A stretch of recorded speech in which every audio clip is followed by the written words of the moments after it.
السلام علیکم ورحمۃ اللہ وبرکاتہ۔ نحمدہ ونصلی علی رسولہ الکریم، اما بعد فاعوذ باللہ من الشیطان الرجیم، بسم اللہ الرحمن الرحیم۔ عن عائشہ رضی اللہ تعالی عنہ قالت قال رسول اللہ صلی اللہ علیہ وسلم خیرکم لی اہلہ وانا خیرکم لی اہلی۔ تم میں سے بہتر وہ ہے جو گھر والوں کے ساتھ اچھا ہو، اور میں تم سے بہتر ہوں اپنے گھر والوں کے لیے۔ تو ہم میں سے بہترین وہ ہے جو اپنے اہل و عیال کے ساتھ اچھا معاملہ کرتا ہو، ورنہ دنیا داری کا رواج تو یہ ہے کہ ہم اپنوں کو چھوڑ کر غیروں کے ساتھ زیادہ خوش اخلاقی سے ملتے ہیں، لیکن یہ ہماری نبی کی سنت کے خلاف ہے۔ تو ہمیں چاہیے ہے کہ اگر ہم اپنے اخلاق سنواریں تو بہتر اخلاق کے حقدار سب سے پہلے ہمارے گھر والے ہیں، اور خاص طور پر میاں بیوی کا رشتہ، کہ اگر خاوند کو بہترین اخلاق کا مظاہرہ کرنا ہو تو اس کی سب سے زیادہ حقدار اس کی بیوی ہے، اسی طرح بیوی کو بھی اسی طرح کا حکم دیا گیا ہے۔ 8واں پارہ۔ اعوذ باللہ من الشیطان الرجیم، بسم اللہ الرحمن الرحیم۔ وَلَوْ أَنَّنَا نَزَّلْنَا إِلَيْهِمُ الْمَلَائِكَةَ وَكَلَّمَهُمُ الْمَوْتَى وَحَشَرْنَا عَلَيْهِمْ كُلَّ شَيْءٍ قُبُلًا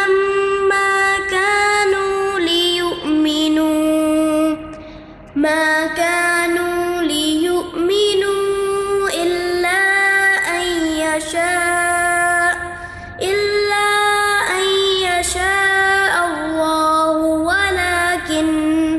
وَلَكِنَّ أَكْثَرَهُمْ يَجْهَلُونَ۔ بسم اللہ الرحمن الرحیم۔ وَلَوْ أَنَّنَا نَزَّلْنَا عَلَيْهِمُ الْمَلَائِكَةَ وَكَلَّمَهُمُ الْمَوْتَ وَحَشَرْنَا عَلَيْهِمْ كُلَّ شَيْءٍ۔ اللہ تعالیٰ فرماتے ہیں اگر ہم فرشتے بھی ان پر نازل کر دیتے اور مردے ان سے باتیں کرتے اور دنیا بھر کی چیزوں کو ہم ان کی آنکھوں کے سامنے جمع کر دیتے، تب بھی یہ ایمان لانے والے نہ تھے۔ یعنی اگر انسان اللہ تعالیٰ کی قرآن کی روشن آیات، واضح باتیں اور احکامات سن کر بھی اس پر عمل نہیں کرتا، تو پھر آپ چاہے کتنی ہی دلیلیں ان کے سامنے پیش کر دیں، وہ اللہ تعالیٰ کے احکامات پر عمل کرنے والے نہیں ہوتے۔ ابن کثیر کہتے ہیں کہ قرآن کو سمجھنے اور تدبر کرنے کے لیے اس کو ترتیل سے پڑھنا ضروری ہے، یعنی قرآن میں تدبر نہ کرنا اور فہم نہ کرنا اس کو چھوڑنے کے برابر ہے۔ اگر ہم قرآن میں غور و غوض کرتے ہیں تو اس سے اللہ کی معرفت ملتی ہے، اور پھر انسان کا یقین اس پر پختہ ہو جاتا ہے، اس کے احکامات پر پختہ ہو جاتا ہے، اور پھر یوں انسان کا اس قرآن پر عمل کرنا آسان ہو جاتا ہے۔ پھر اللہ فرماتے ہیں اور یہ ایمان لانے والے نہ تھے الا یہ کہ مشیت الہی یہ ہو، یعنی کہ اگر اللہ کی مشیت ہو کہ یہ ایمان لے آئیں تو پھر اللہ تعالیٰ ان کے لیے آسانی کا رستہ بنا دیتا ہے کہ یہ ایمان لائیں، مگر اکثر لوگ نادانی کی باتیں کرتے ہیں۔ اور ہم نے تو اسی طرح ہمیشہ شیطان انسانوں اور شیطان جنوں کو ہر نبی کا دشمن بنایا ہے، یعنی جب سے یہ دنیا بنی ہے، اور جتنے بھی انبیاء اس دنیا میں تشریف لائے اللہ تعالیٰ کی کتابیں لے کے، اس کے صحیفے لے کر، اور انہوں نے جب اللہ تعالیٰ کے دین کا پیغام لوگوں تک پہنچایا، تو پھر انسان اور جنات یہ سب کے سب اس نیکی کا رستہ بنانے والوں کے دشمن بن گئے۔ انسان کو ہمیشہ سے آزمائش میں ڈالا گیا ہے، جو بھی اللہ تعالیٰ کے دین کے رستے پہ چلے گا یا اللہ کے دین کی خدمت انجام دے گا، تو پھر یہ شیاطین جن اس کو اس رستے سے روکیں گے۔ شیطان انسان اور شیطان جنات ہمیشہ نبیوں اور دشمنوں کے دشمن رہے ہیں، ہر دور میں دین کا کام کرنے والوں کے بھی دشمن رہے ہیں۔ مالک بن دینار کہتے ہیں کہ میرے اوپر شیطانوں کے جن سے زیادہ انسان جن زیادہ سخت ہیں۔ شیطان جن تو جب میں تعوذ اور بسم اللہ پڑھتا ہوں تو وہ بھاگ جاتے ہیں، جبکہ انسان جن مجھے برملا نافرمانیوں کی طرف لے کے جاتے ہیں، اور وہ انسان پر اکثر اور اس کے سر پر دوستوں کی صورت میں مسلط ہو جاتے ہیں۔ تو بات یہ ہے کہ شیطان جن تو ہم تعوذ اور تسمیہ پڑھتے ہیں وہ چلے جاتے ہیں، لیکن جب شیطان ہمارے ساتھ بہت زیادہ برائی کا معاملہ کرتا ہے تو پھر وہ ہمارے دوست ہی شیطان نما دوست ہمارے سر پہ مسلط کر دیتا ہے، جن کو ہم اپنا دوست سمجھتے ہیں، در حقیقت وہ ہمیں اللہ کے راستے سے روکنے والے ہوتے ہیں۔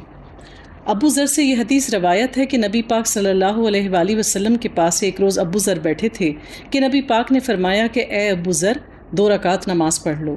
انہوں نے نماز ادا کی، پھر آپ نے ان سے پوچھا کہ تم نے انسانوں اور جنوں سے پناہ مانگ لی تھی؟ تو انہوں نے کہا کہ اے اللہ کے نبی، جنوں سے تو پناہ مانگ لی جائے، لیکن انسان سے پناہ کیوں مانگوں؟ آپ نے فرمایا کہ انسانوں میں سے بھی شیطان ہیں جو جنوں سے زیادہ برے ہیں۔ تو اس سے ہمیں پتہ چلتا ہے کہ جو لوگ ہمارے ارد گرد ہوں، جن کے درمیان ہم رہیں، جن کے ساتھ ہمارے دیگر قسم کے معاملات ہوں، تو ہمیں غور کرنا چاہیے ہے کہ آیا یہ ہمارے دوست ہیں یا دوست نما دشمن ہیں۔ بس تم انہیں ان کے حال پر چھوڑ دو کہ یہ اپنی افطرہ پردازیاں کرتے رہیں۔ یہ سب کچھ ہم انہیں اسی طرح کرنے دے رہے ہیں کہ جو لوگ آخرت پر ایمان نہیں رکھتے ان کے دل اس خوشنما دھوکے کی طرف مائل ہوں اور وہ اس سے راضی ہو جائیں۔ یعنی جو لوگ اپنی نافرمانیوں میں حد سے زیادہ گزر جاتے ہیں تو پھر اللہ تعالیٰ ان کے برے اعمال ان کے آگے بہت خوبصورت بنا کے رکھ دیتا ہے، اور وہ سمجھتے ہیں کہ ہمارا رب ہم سے راضی ہے، اسی لیے ہم اتنی خوش و خرم زندگی بسر کر رہے ہیں، اور ان برائیوں کا اکتساب کریں گے جن کا اکتساب وہ کرنا چاہتے ہیں۔ پھر جب حال یہ ہے تو کیا میں اللہ کے سوا کوئی اور فیصلہ کرنے والا تلاش کروں؟ حالانکہ اس نے پوری تفصیل کے ساتھ تمہاری طرف کتاب نازل کر دی، اور جن لوگوں کو ہم نے تم سے پہلے کتاب دی تھی وہ جانتے ہیں کہ یہ کتاب تمہارے رب کی طرف سے ہے، اور پھر یہ انہی کو فائدہ دیتی ہے جو اس پر عمل کرتے ہیں۔ عقبہ بن عامر کہتے ہیں کہ ہم صفا میں تھے کہ نبی پاک صلی اللہ علیہ وآلہ وسلم تشریف لائے، تو نبی پاک صلی اللہ علیہ وآلہ وسلم نے اپنے صحابہ سے پوچھا کہ تم میں سے کون ہے کہ جس کو یہ پسند ہو کہ وہ روزانہ بطحان اور عقیق جائے؟ یہ وہاں کی جانوروں کی منڈیاں تھیں جہاں پہ اچھے جانور فروخت کیے جاتے تھے، کہ تم میں سے کون ہے کہ وہ روزانہ وہاں جائے؟ ہم نے کہا کہ ہم میں سے ہر ایک کو یہ پسند ہے کہ ہم وہاں جائیں۔ اور آپ نے کہا کہ پھر کس کو یہ پسند ہے کہ وہ بغیر کوئی قطع تعلق کیے، بغیر قطع رحمی کیے، بغیر کوئی گناہ کیے 2 اونٹنیاں اپنے گھر لے کر آئے جس کی کوہانیں بھی بڑی بڑی ہوں؟ تم میں سے کون نہیں چاہتا یہ؟ تو انہوں نے کہا کہ ہم سب کو یہ بات پسند ہے۔ تو پھر آپ نے فرمایا کہ وہ اللہ کی کتاب کی 2 آیات کیوں نہ سیکھے اور پھر دوسروں کو سکھائے، یہ ان 2 اونٹنیوں کو گھر لانے سے بہتر ہے، یا یہ کہ وہ روزانہ اللہ کی کتاب کی 3 آیتیں سیکھے اور پھر وہ دوسروں کو سکھائے، یہ 3 اونٹنیوں کو گھر لانے سے بہتر ہے۔ تو اللہ تعالیٰ نے اس کتاب کو ہماری ہدایت کے لیے تھوڑا تھوڑا کر کے 23 سال کے عرصے میں نازل کیا، اور پھر اس کی حفاظت کے لیے دل کو چنا، وہ بھی نبی پاک صلی اللہ علیہ وآلہ وسلم کے، اور پھر اس میں کوئی رد و بدل نہیں ہوا، اس کی حفاظت کا ذمہ خود اللہ تعالیٰ نے اپنے لیے لیا۔ تو پھر اس کو پڑھنا، پڑھانا، اس کو سننا اور سنانا اور اس پر عمل کرنا، یہ سب بڑے ہی فضل کے کام ہیں۔ تو ہمیں چاہیے ہے کہ ابھی ہمارے پاس یہ زندگی ہے، ابھی مہلت ہے، تو ہم اپنی زندگی کہ باقی معاملات بھی، ظاہر ہے ہم اس دنیا کے بندے ہیں، بہت سی ذمہ داریاں ہیں دنیاوی طور پر جو ہم پر عائد ہیں، لیکن وہ شخص ہم میں سے زیادہ بہتر ہے اور بہتر تجارت کرنے کا ہنر جانتا ہے جو اس دنیا میں رہتے ہوئے اس کتاب کو سیکھے اور پھر اس کو آگے بڑھائے۔ پھر اللہ فرماتے ہیں کہ لہٰذا تم شک کرنے والوں میں شامل نہ ہو، تمہارے رب کی بات سچائی اور انصاف کے اعتبار سے کامل ہے، کوئی اس کے فرامین کو تبدیل کرنے والا نہیں، اور وہ سب کچھ سنتا اور جانتا ہے۔ پھر اللہ فرماتے ہیں وَإِن تُؤْتِ أَكْثَرَ مَنْ فِي الْأَرْضِ وَيُضِلُّوكَ عَنْ سَبِيلِ اللَّهِ، اور اے نبی اگر تم ان لوگوں کی اکثریت کے کہنے پر چلو جو زمین میں بستے ہیں تو وہ تمہیں اللہ کے راستے سے بھٹکا دیں گے۔ ٹرینڈ فالوئنگ، یعنی ٹرینڈ فالوئنگ سے منع کیا گیا ہے دین کے معاملے میں۔ اگر ہم یہ دیکھیں کہ اکثر لوگ کیا کر رہے ہیں، لوگوں کی اکثریت کس کو فالو کر رہی ہے، لوگوں کی اکثریت کس طریقے پر دین پر عمل کر رہی ہے، تو ہم گمراہ ہو جائیں گے، کیونکہ اللہ کے دین پر عمل کرنے والے اور نبی کی سنتوں پر عمل کرنے والے آٹے میں نمک کے برابر ہیں۔ تو دنیا کے مقابلے میں یا دنیا کے فیشنز کو فالو کرنے کے لیے تو شاید اکثریت کا حساب کتاب دیکھا جا سکتا ہے، لیکن اللہ کے دین پر جمنے والے، اللہ کے دین پر بغیر کسی کمی بیشی کے عمل کرنے والے اس دنیا میں آپ کو بہت کم ہی لوگ ملیں گے۔ وہ تو محض گمان پر چلتے اور قیاس آرائیاں کرتے ہیں، در حقیقت تمہارا رب زیادہ بہتر جانتا ہے کہ کون اس کے راستے سے ہٹا ہوا ہے اور کون سیدھے راستے پر ہے۔ پھر اگر تم لوگ اللہ کی آیات پر ایمان رکھتے ہو تو جس جانور پر اللہ کا نام لیا گیا ہو اس کا گوشت کھاؤ، یعنی پھر ہماری تصحیح کی جا رہی ہے کہ وہ جانور ہم پر حلال ہیں جس کو اللہ کا نام لے کے ذبح کیا جائے۔ آخر کیا وجہ ہے کہ تم وہ چیز نہ کھاؤ جس پر اللہ کا نام لیا گیا ہو، حالانکہ جن چیزوں کا استعمال حالت اضطرار میں یعنی کہ غیر معمولی حالات کے سوا دوسرے تمام حالتوں میں اللہ نے حرام قرار دیا ہے، جس کی تفسیر ہم تمہیں پہلے بتا چکے ہیں۔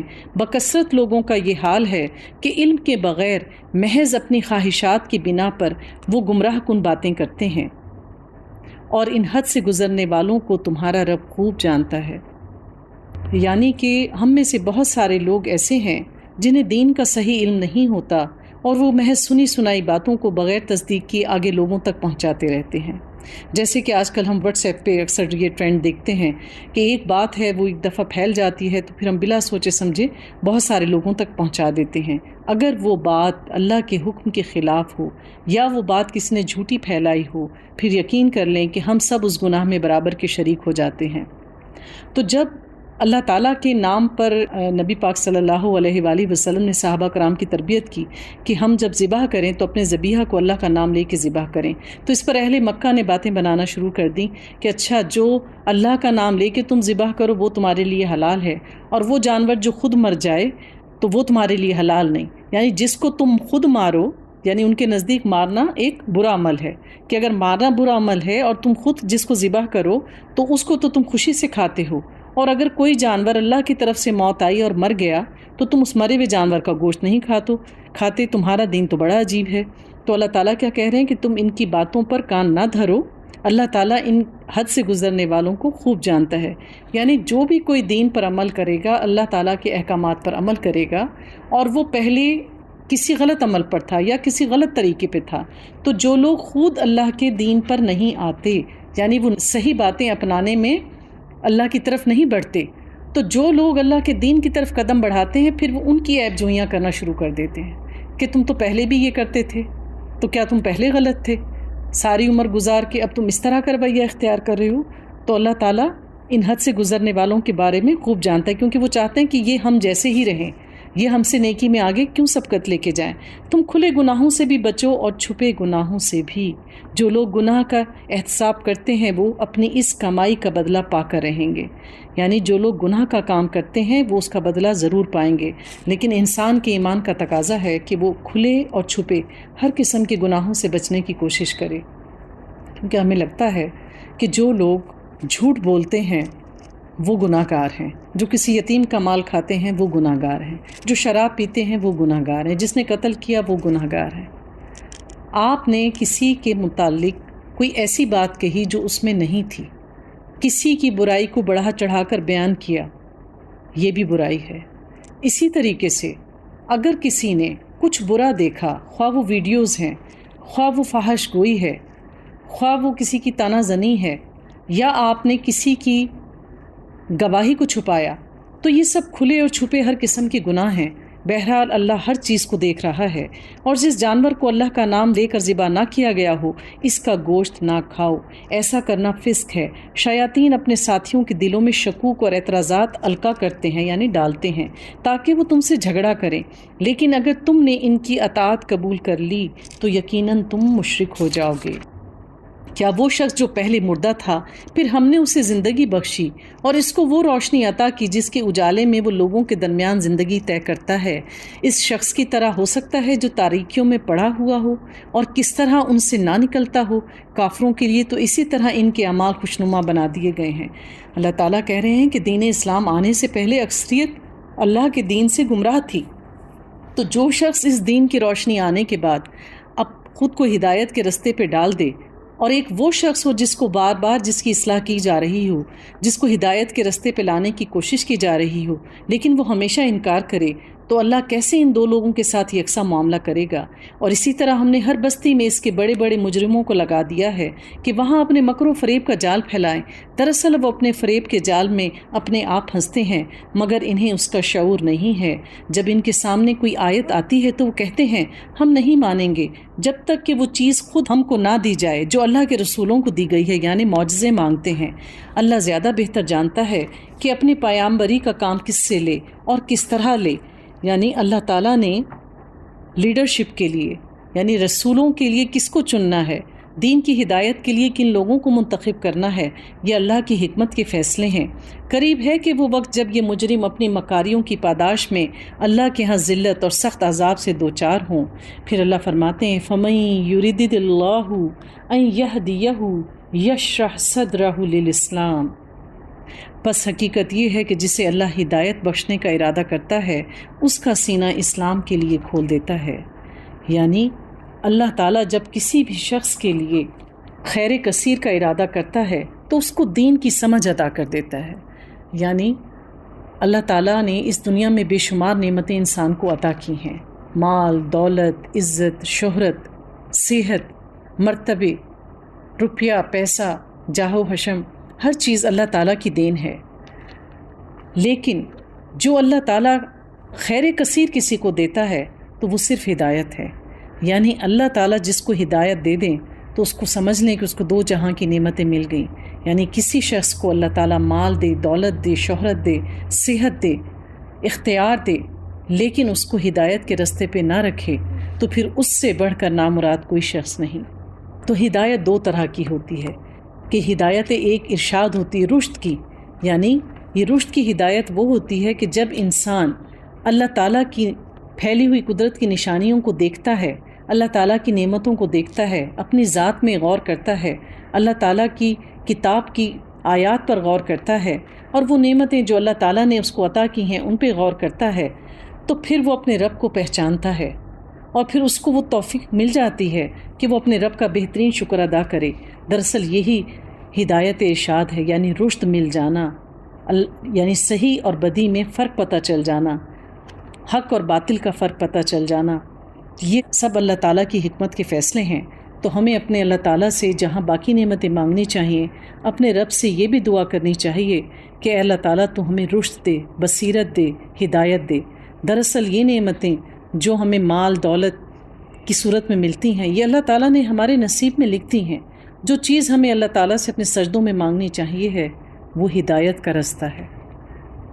تو دین کا رستہ جو ہے اللہ تعالیٰ کہہ رہے ہیں کہ جس کو اللہ تعالیٰ ہدایت دیتے ہیں، دین کی سمجھ دیتے ہیں، یہ رستہ بہت زیادہ کٹھن ہے۔ تو اس پر وہی لوگ جمے رہتے ہیں جو اللہ تعالیٰ سے شدید محبت کرتے ہیں، جن کی دل میں یہ دنیا کی محبت جڑ نہیں پکڑتی، وہ بس اپنے رب کی رضا چاہتے ہیں۔ تو دین کے اندر داخل ہونا، اس پر عمل کرنا شاید کچھ آسان ہو، لیکن اللہ تعالیٰ کی ہدایت کے مطابق اپنی نبی کی سنتوں کو اپنانا اور پھر اس پر جمے رہنا، یہ سب سے مشکل کام ہے۔ تو اللہ تعالیٰ کو سب سے زیادہ اعمال وہ پسند ہیں، خواہ وہ تھوڑے ہی کیوں نہ ہو مقدار میں، لیکن انسان اس کو مسلسل کرتا رہے، یعنی اس پر جمع رہے۔ جمے رہنے کی اللہ کے نزدیک بہت زیادہ اہمیت ہے۔ تو پھر جب کوئی انسان کسی نیکی پہ جم جاتا ہے تو شیطان جو ہے وہ پہلے سے زیادہ اس کے اوپر بہت بھرپور حملے کرتا ہے، لشکر کے لشکر شیاطین کے اس کے اوپر مسلط کرتا ہے کہ وہ اس کو اس جگہ سے ہٹا دے۔ تو ایسے میں انسان کو اللہ تعالیٰ سے زیادہ مدد کی ضرورت ہوتی ہے۔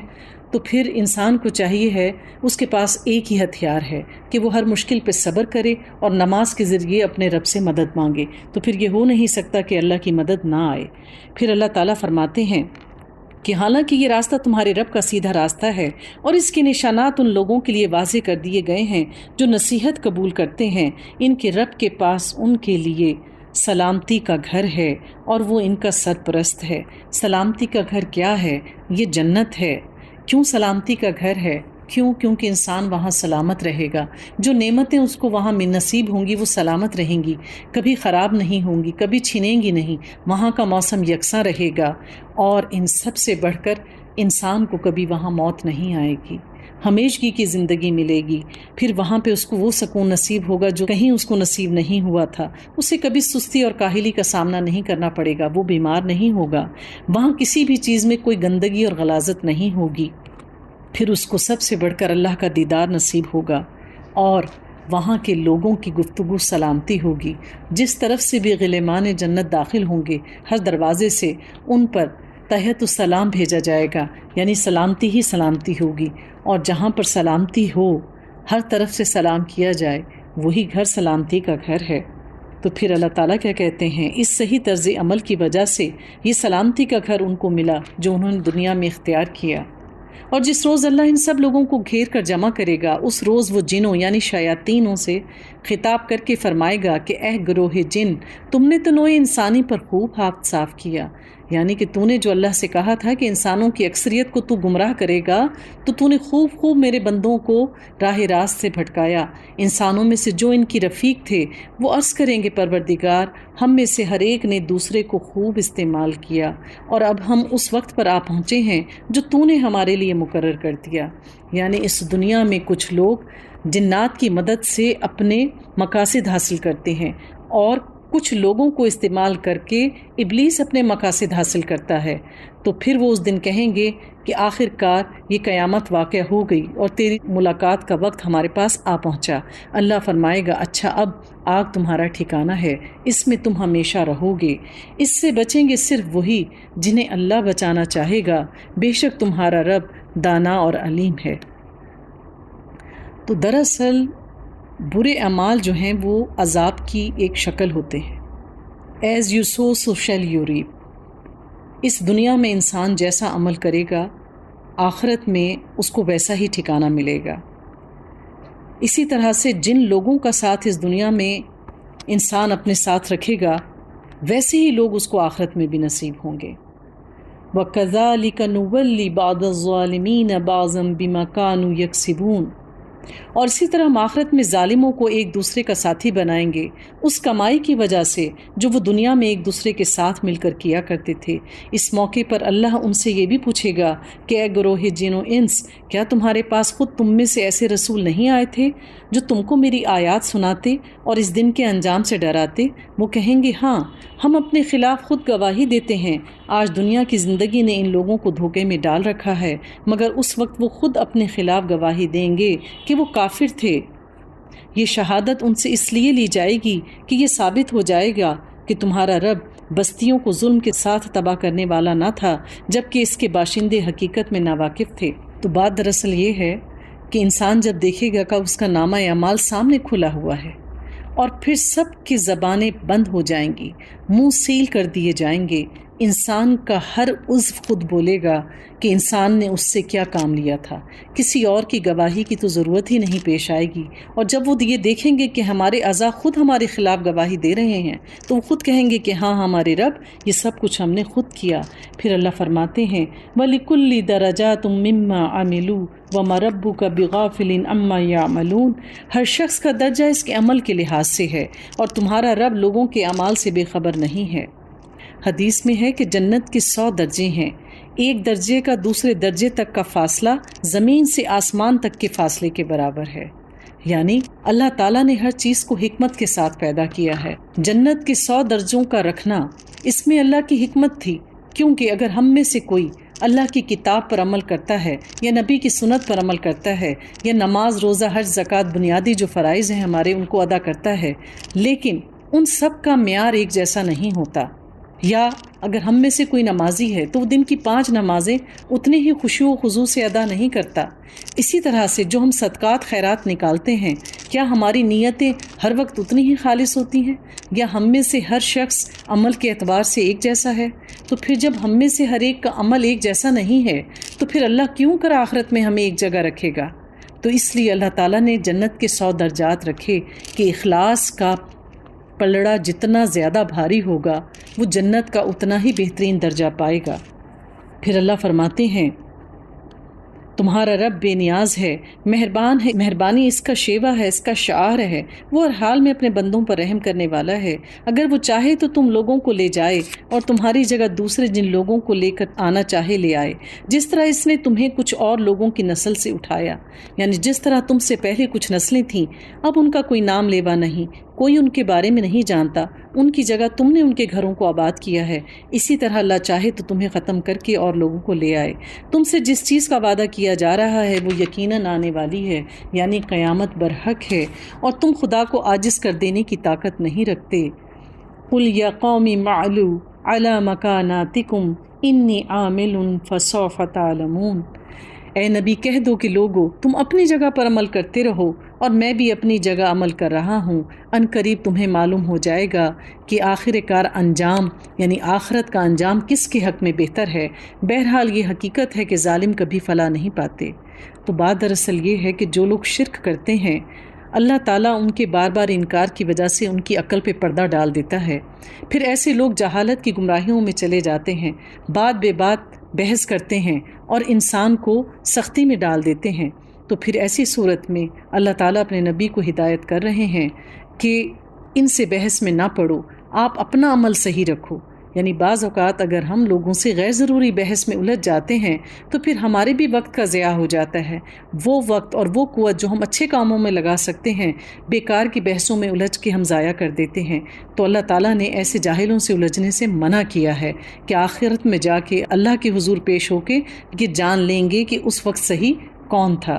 پھر اللہ تعالیٰ فرماتے ہیں ان لوگوں نے اللہ کے لیے خود اس کی پیدا کی ہوئی کھیتیوں اور مویشیوں میں سے ایک حصہ مقرر کیا ہے اور کہتے ہیں کہ یہ اللہ کے لیے ہے، بزوم خود یعنی اپنے آپ ہی، یہ ہمارے ٹھہرائے ہوئے شریکوں کے لیے ہے، اور پھر جو حصہ ان کے ٹھہرائے ہوئے شریکوں کے لیے ہوتا ہے وہ تو اللہ کو نہیں پہنچتا، مگر جو اللہ کے لیے چیز ہوتی ہے اس میں سے وہ اپنے شریکوں کو پہنچا دیتے ہیں۔ کیسے برے فیصلے کرتے ہیں یہ لوگ۔ یعنی اللہ تعالیٰ کہہ رہے ہیں کہ اللہ تعالیٰ نے انہیں جو مال و دولت، مویشی اور چیزیں دی ہیں ان میں سے کچھ حصہ یہ اللہ کے لیے مخصوص کرتے ہیں اور کچھ اپنے ان الہوں کے لیے جن کو یہ سمجھتے ہیں کہ یہ ہماری خوشحالی کا اور ہماری مشکلات کو دور کرنے کا سبب ہیں، یہ ہمارے آخرت میں اور دنیا میں کام آئیں گے۔ تو کیا ہم میں سے کچھ لوگ اس قسم کی توہمات میں مشغول نہیں ہیں؟ یعنی بعض اوقات ہم ضرورت کے لیے ہاتھ پھیلانے والوں کو بھی نہیں دیتے اور ہم وہ پیسہ اور وہ وقت اور وہ چیزیں ان راہوں پر، ان کاموں پر خرچ کرتے ہیں جن سے ہمیں اللہ نے منع کیا ہوا ہے۔ تو ہمیں اپنے اعمال کا جائزہ لینا چاہیے ہے کہ اللہ تعالیٰ نے قرآن پاک میں جگہ جگہ ایسے رویوں کی مخالفت کی ہے اور ہمیں ان سے بچنے کی تلقین کی ہے۔ پھر اللہ فرماتے ہیں اور اسی طرح بہت سے مشرکوں کے لیے ان کے شریکوں نے اپنی اولاد کے قتل کو خوشنما بنا دیا ہے تاکہ ان کو ہلاکت میں مبتلا کریں اور ان پر ان کے دین کو مشتبہ کر دیں۔ یعنی بعض لوگ اپنے اولاد تک کو قتل کر دیتے ہیں۔ وہ تو مشرکوں کا دور تھا جو یہ دیکھ کے کہ ہمارے ہاں بچی پیدا ہوئی ہے اس کو زندہ گاڑ دیتے تھے۔ آج کل بھی یہ لوگ کہ ہم نے تو ڈیسائیڈ کیا کہ بس ہمارے 2 بچے ہونے ہیں، یہ تیسرا کہاں سے آ گیا، تو جا کے اس کو ابورٹ کروا لیں۔ شیطان ان کے لیے یہ کام کرنا آسان کر دیتا ہے، اور بہت سی خواتین صرف اپنے آپ کو ٹھیک اور فٹ رکھنے کے لیے خود کو اللہ کی اس نعمت سے محروم رکھتی ہیں۔ اللہ تعالیٰ اس قسم کے تمام مشرکانہ فعلوں سے ہمیں بچائے اور ہمارے ایمان کی حفاظت کرے۔ اگر اللہ چاہتا تو یہ ایسا نہ کرتے، لہٰذا انہیں چھوڑ دو کہ یہ اپنی افرا پردازیوں میں لگے ہیں۔ وہ کہتے ہیں یہ جانور، یہ کھیت محفوظ ہیں، انہیں صرف وہی لوگ کھا سکتے ہیں جنہیں ہم کھلانا چاہتے ہیں، حالانکہ یہ پابندی ان کی خود ساختہ ہے۔ یعنی مشرکین مکہ کچھ جانور اور اپنے کھیتوں کے کچھ حصے کہتے تھے کہ یہ جانور جو ہے یہ ہم نے اپنے ان الہوں کے نام پہ چھوڑا ہے، کوئی اس کا دودھ نہیں پیے گا، کوئی اس کا گوشت نہیں کھائے گا، کوئی اس پہ سواری نہیں کرے گا، اور اسی طریقے سے یہ ہمارے کھیت کا کچھ مخصوص فصل جو ہے یہ ہم اپنے الہوں کے آگے ڈھیر لگائیں گے، ان پر چڑھاوے کی شکل میں چڑھائیں گے، اور کسی بھی انسان کو اس سے فائدہ اٹھانے نہیں دیتے تھے۔ ہم میں سے بھی کچھ لوگ ہیں جو اس قسم کی بدعات میں پڑے ہیں کہ وہ نظر نیاز کی کچھ چیزیں ہیں جن کو کہتے ہیں کہ جی یہ محض عورتیں کھائیں گی، اس کو مرد نہیں کھا سکتے، اسے صرف گھر کے اندر کھائیں، اس کو باہر نہیں لے کے جا سکتے۔ ہمارا دین اس قسم کی بدعات کی بالکل اجازت نہیں دیتا، حالانکہ یہ پابندی ان کی خود ساختہ ہے۔ پھر کچھ جانور ہیں جن پر سواری اور بار برداری حرام کر دی گئی ہے، اور کچھ جانور ہیں جن کے نام پر یہ اللہ کا نام نہیں لیتے، اور یہ سب کچھ انہوں نے اللہ پر گھڑا ہوا ہے۔ ان قریب اللہ انہیں اس گھڑنے والی باتوں کا بدلہ دے گا۔ اور کہتے ہیں کہ جو کچھ ان جانوروں کے پیٹ میں ہے یہ ہمارے مردوں کے لیے مخصوص ہے اور ہماری عورتوں پر حرام، لیکن اگر وہ مردہ ہو تو دونوں اس کے کھانے میں شریک ہو سکتے ہیں۔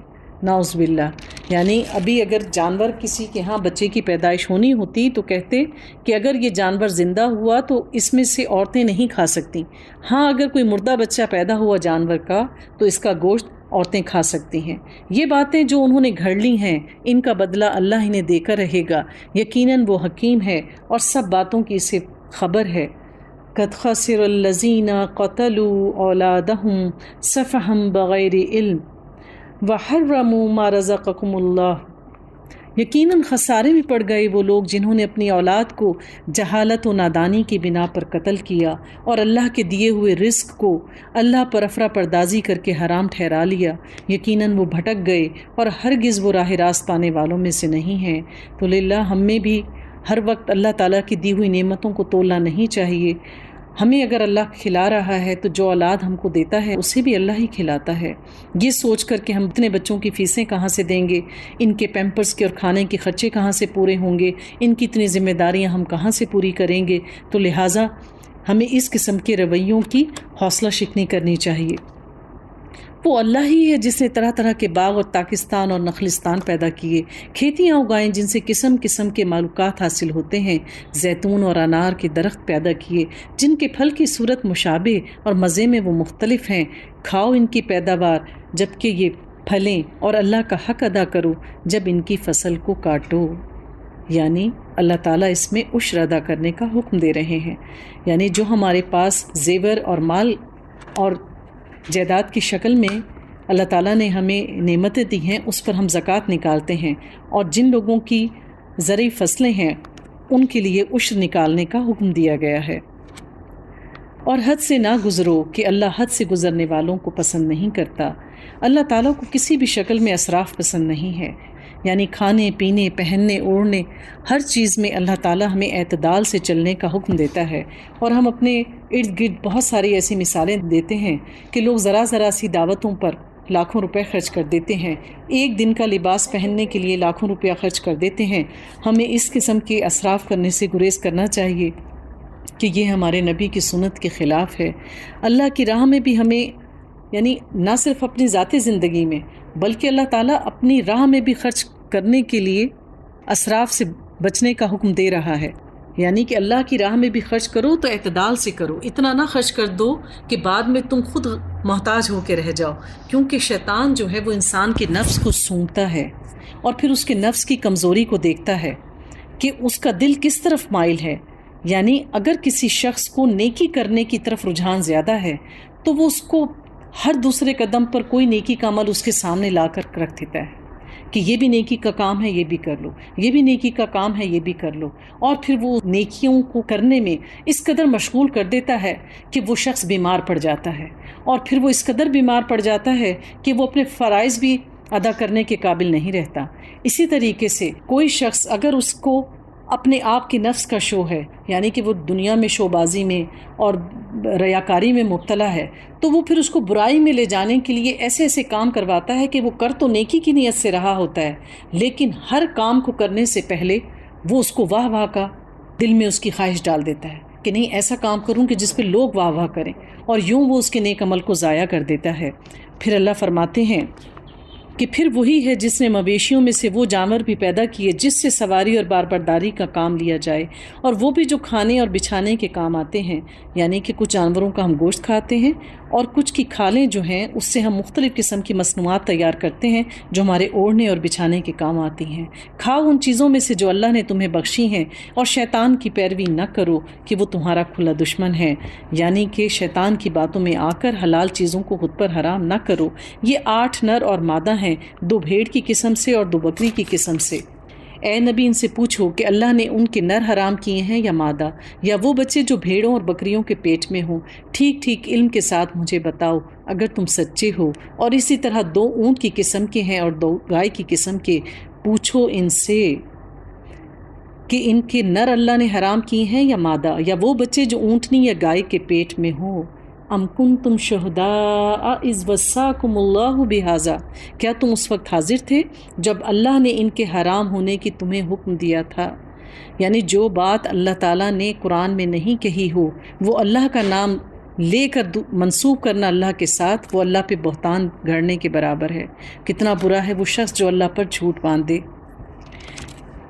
تو پھر اللہ تعالیٰ کہتے ہیں پھر اس شخص سے بڑھ کر کون ظالم ہوگا جو اللہ سے منسوب کر کے جھوٹی بات کہے تاکہ علم کے بغیر لوگوں کو کی غلط رہنمائی کرے۔ یقیناً اللہ ایسے ظالموں کو سیدھی راہ نہیں دکھاتا۔ اے نبی ان سے کہہ دو جو وہی میرے پاس آئی ہے اس میں تو کوئی ایسی چیز نہیں پاتا جو کسی کھانے والے پر حرام ہو، الا یہ کہ وہ مردار ہو یا بہایا ہوا خون یا سور کا گوشت۔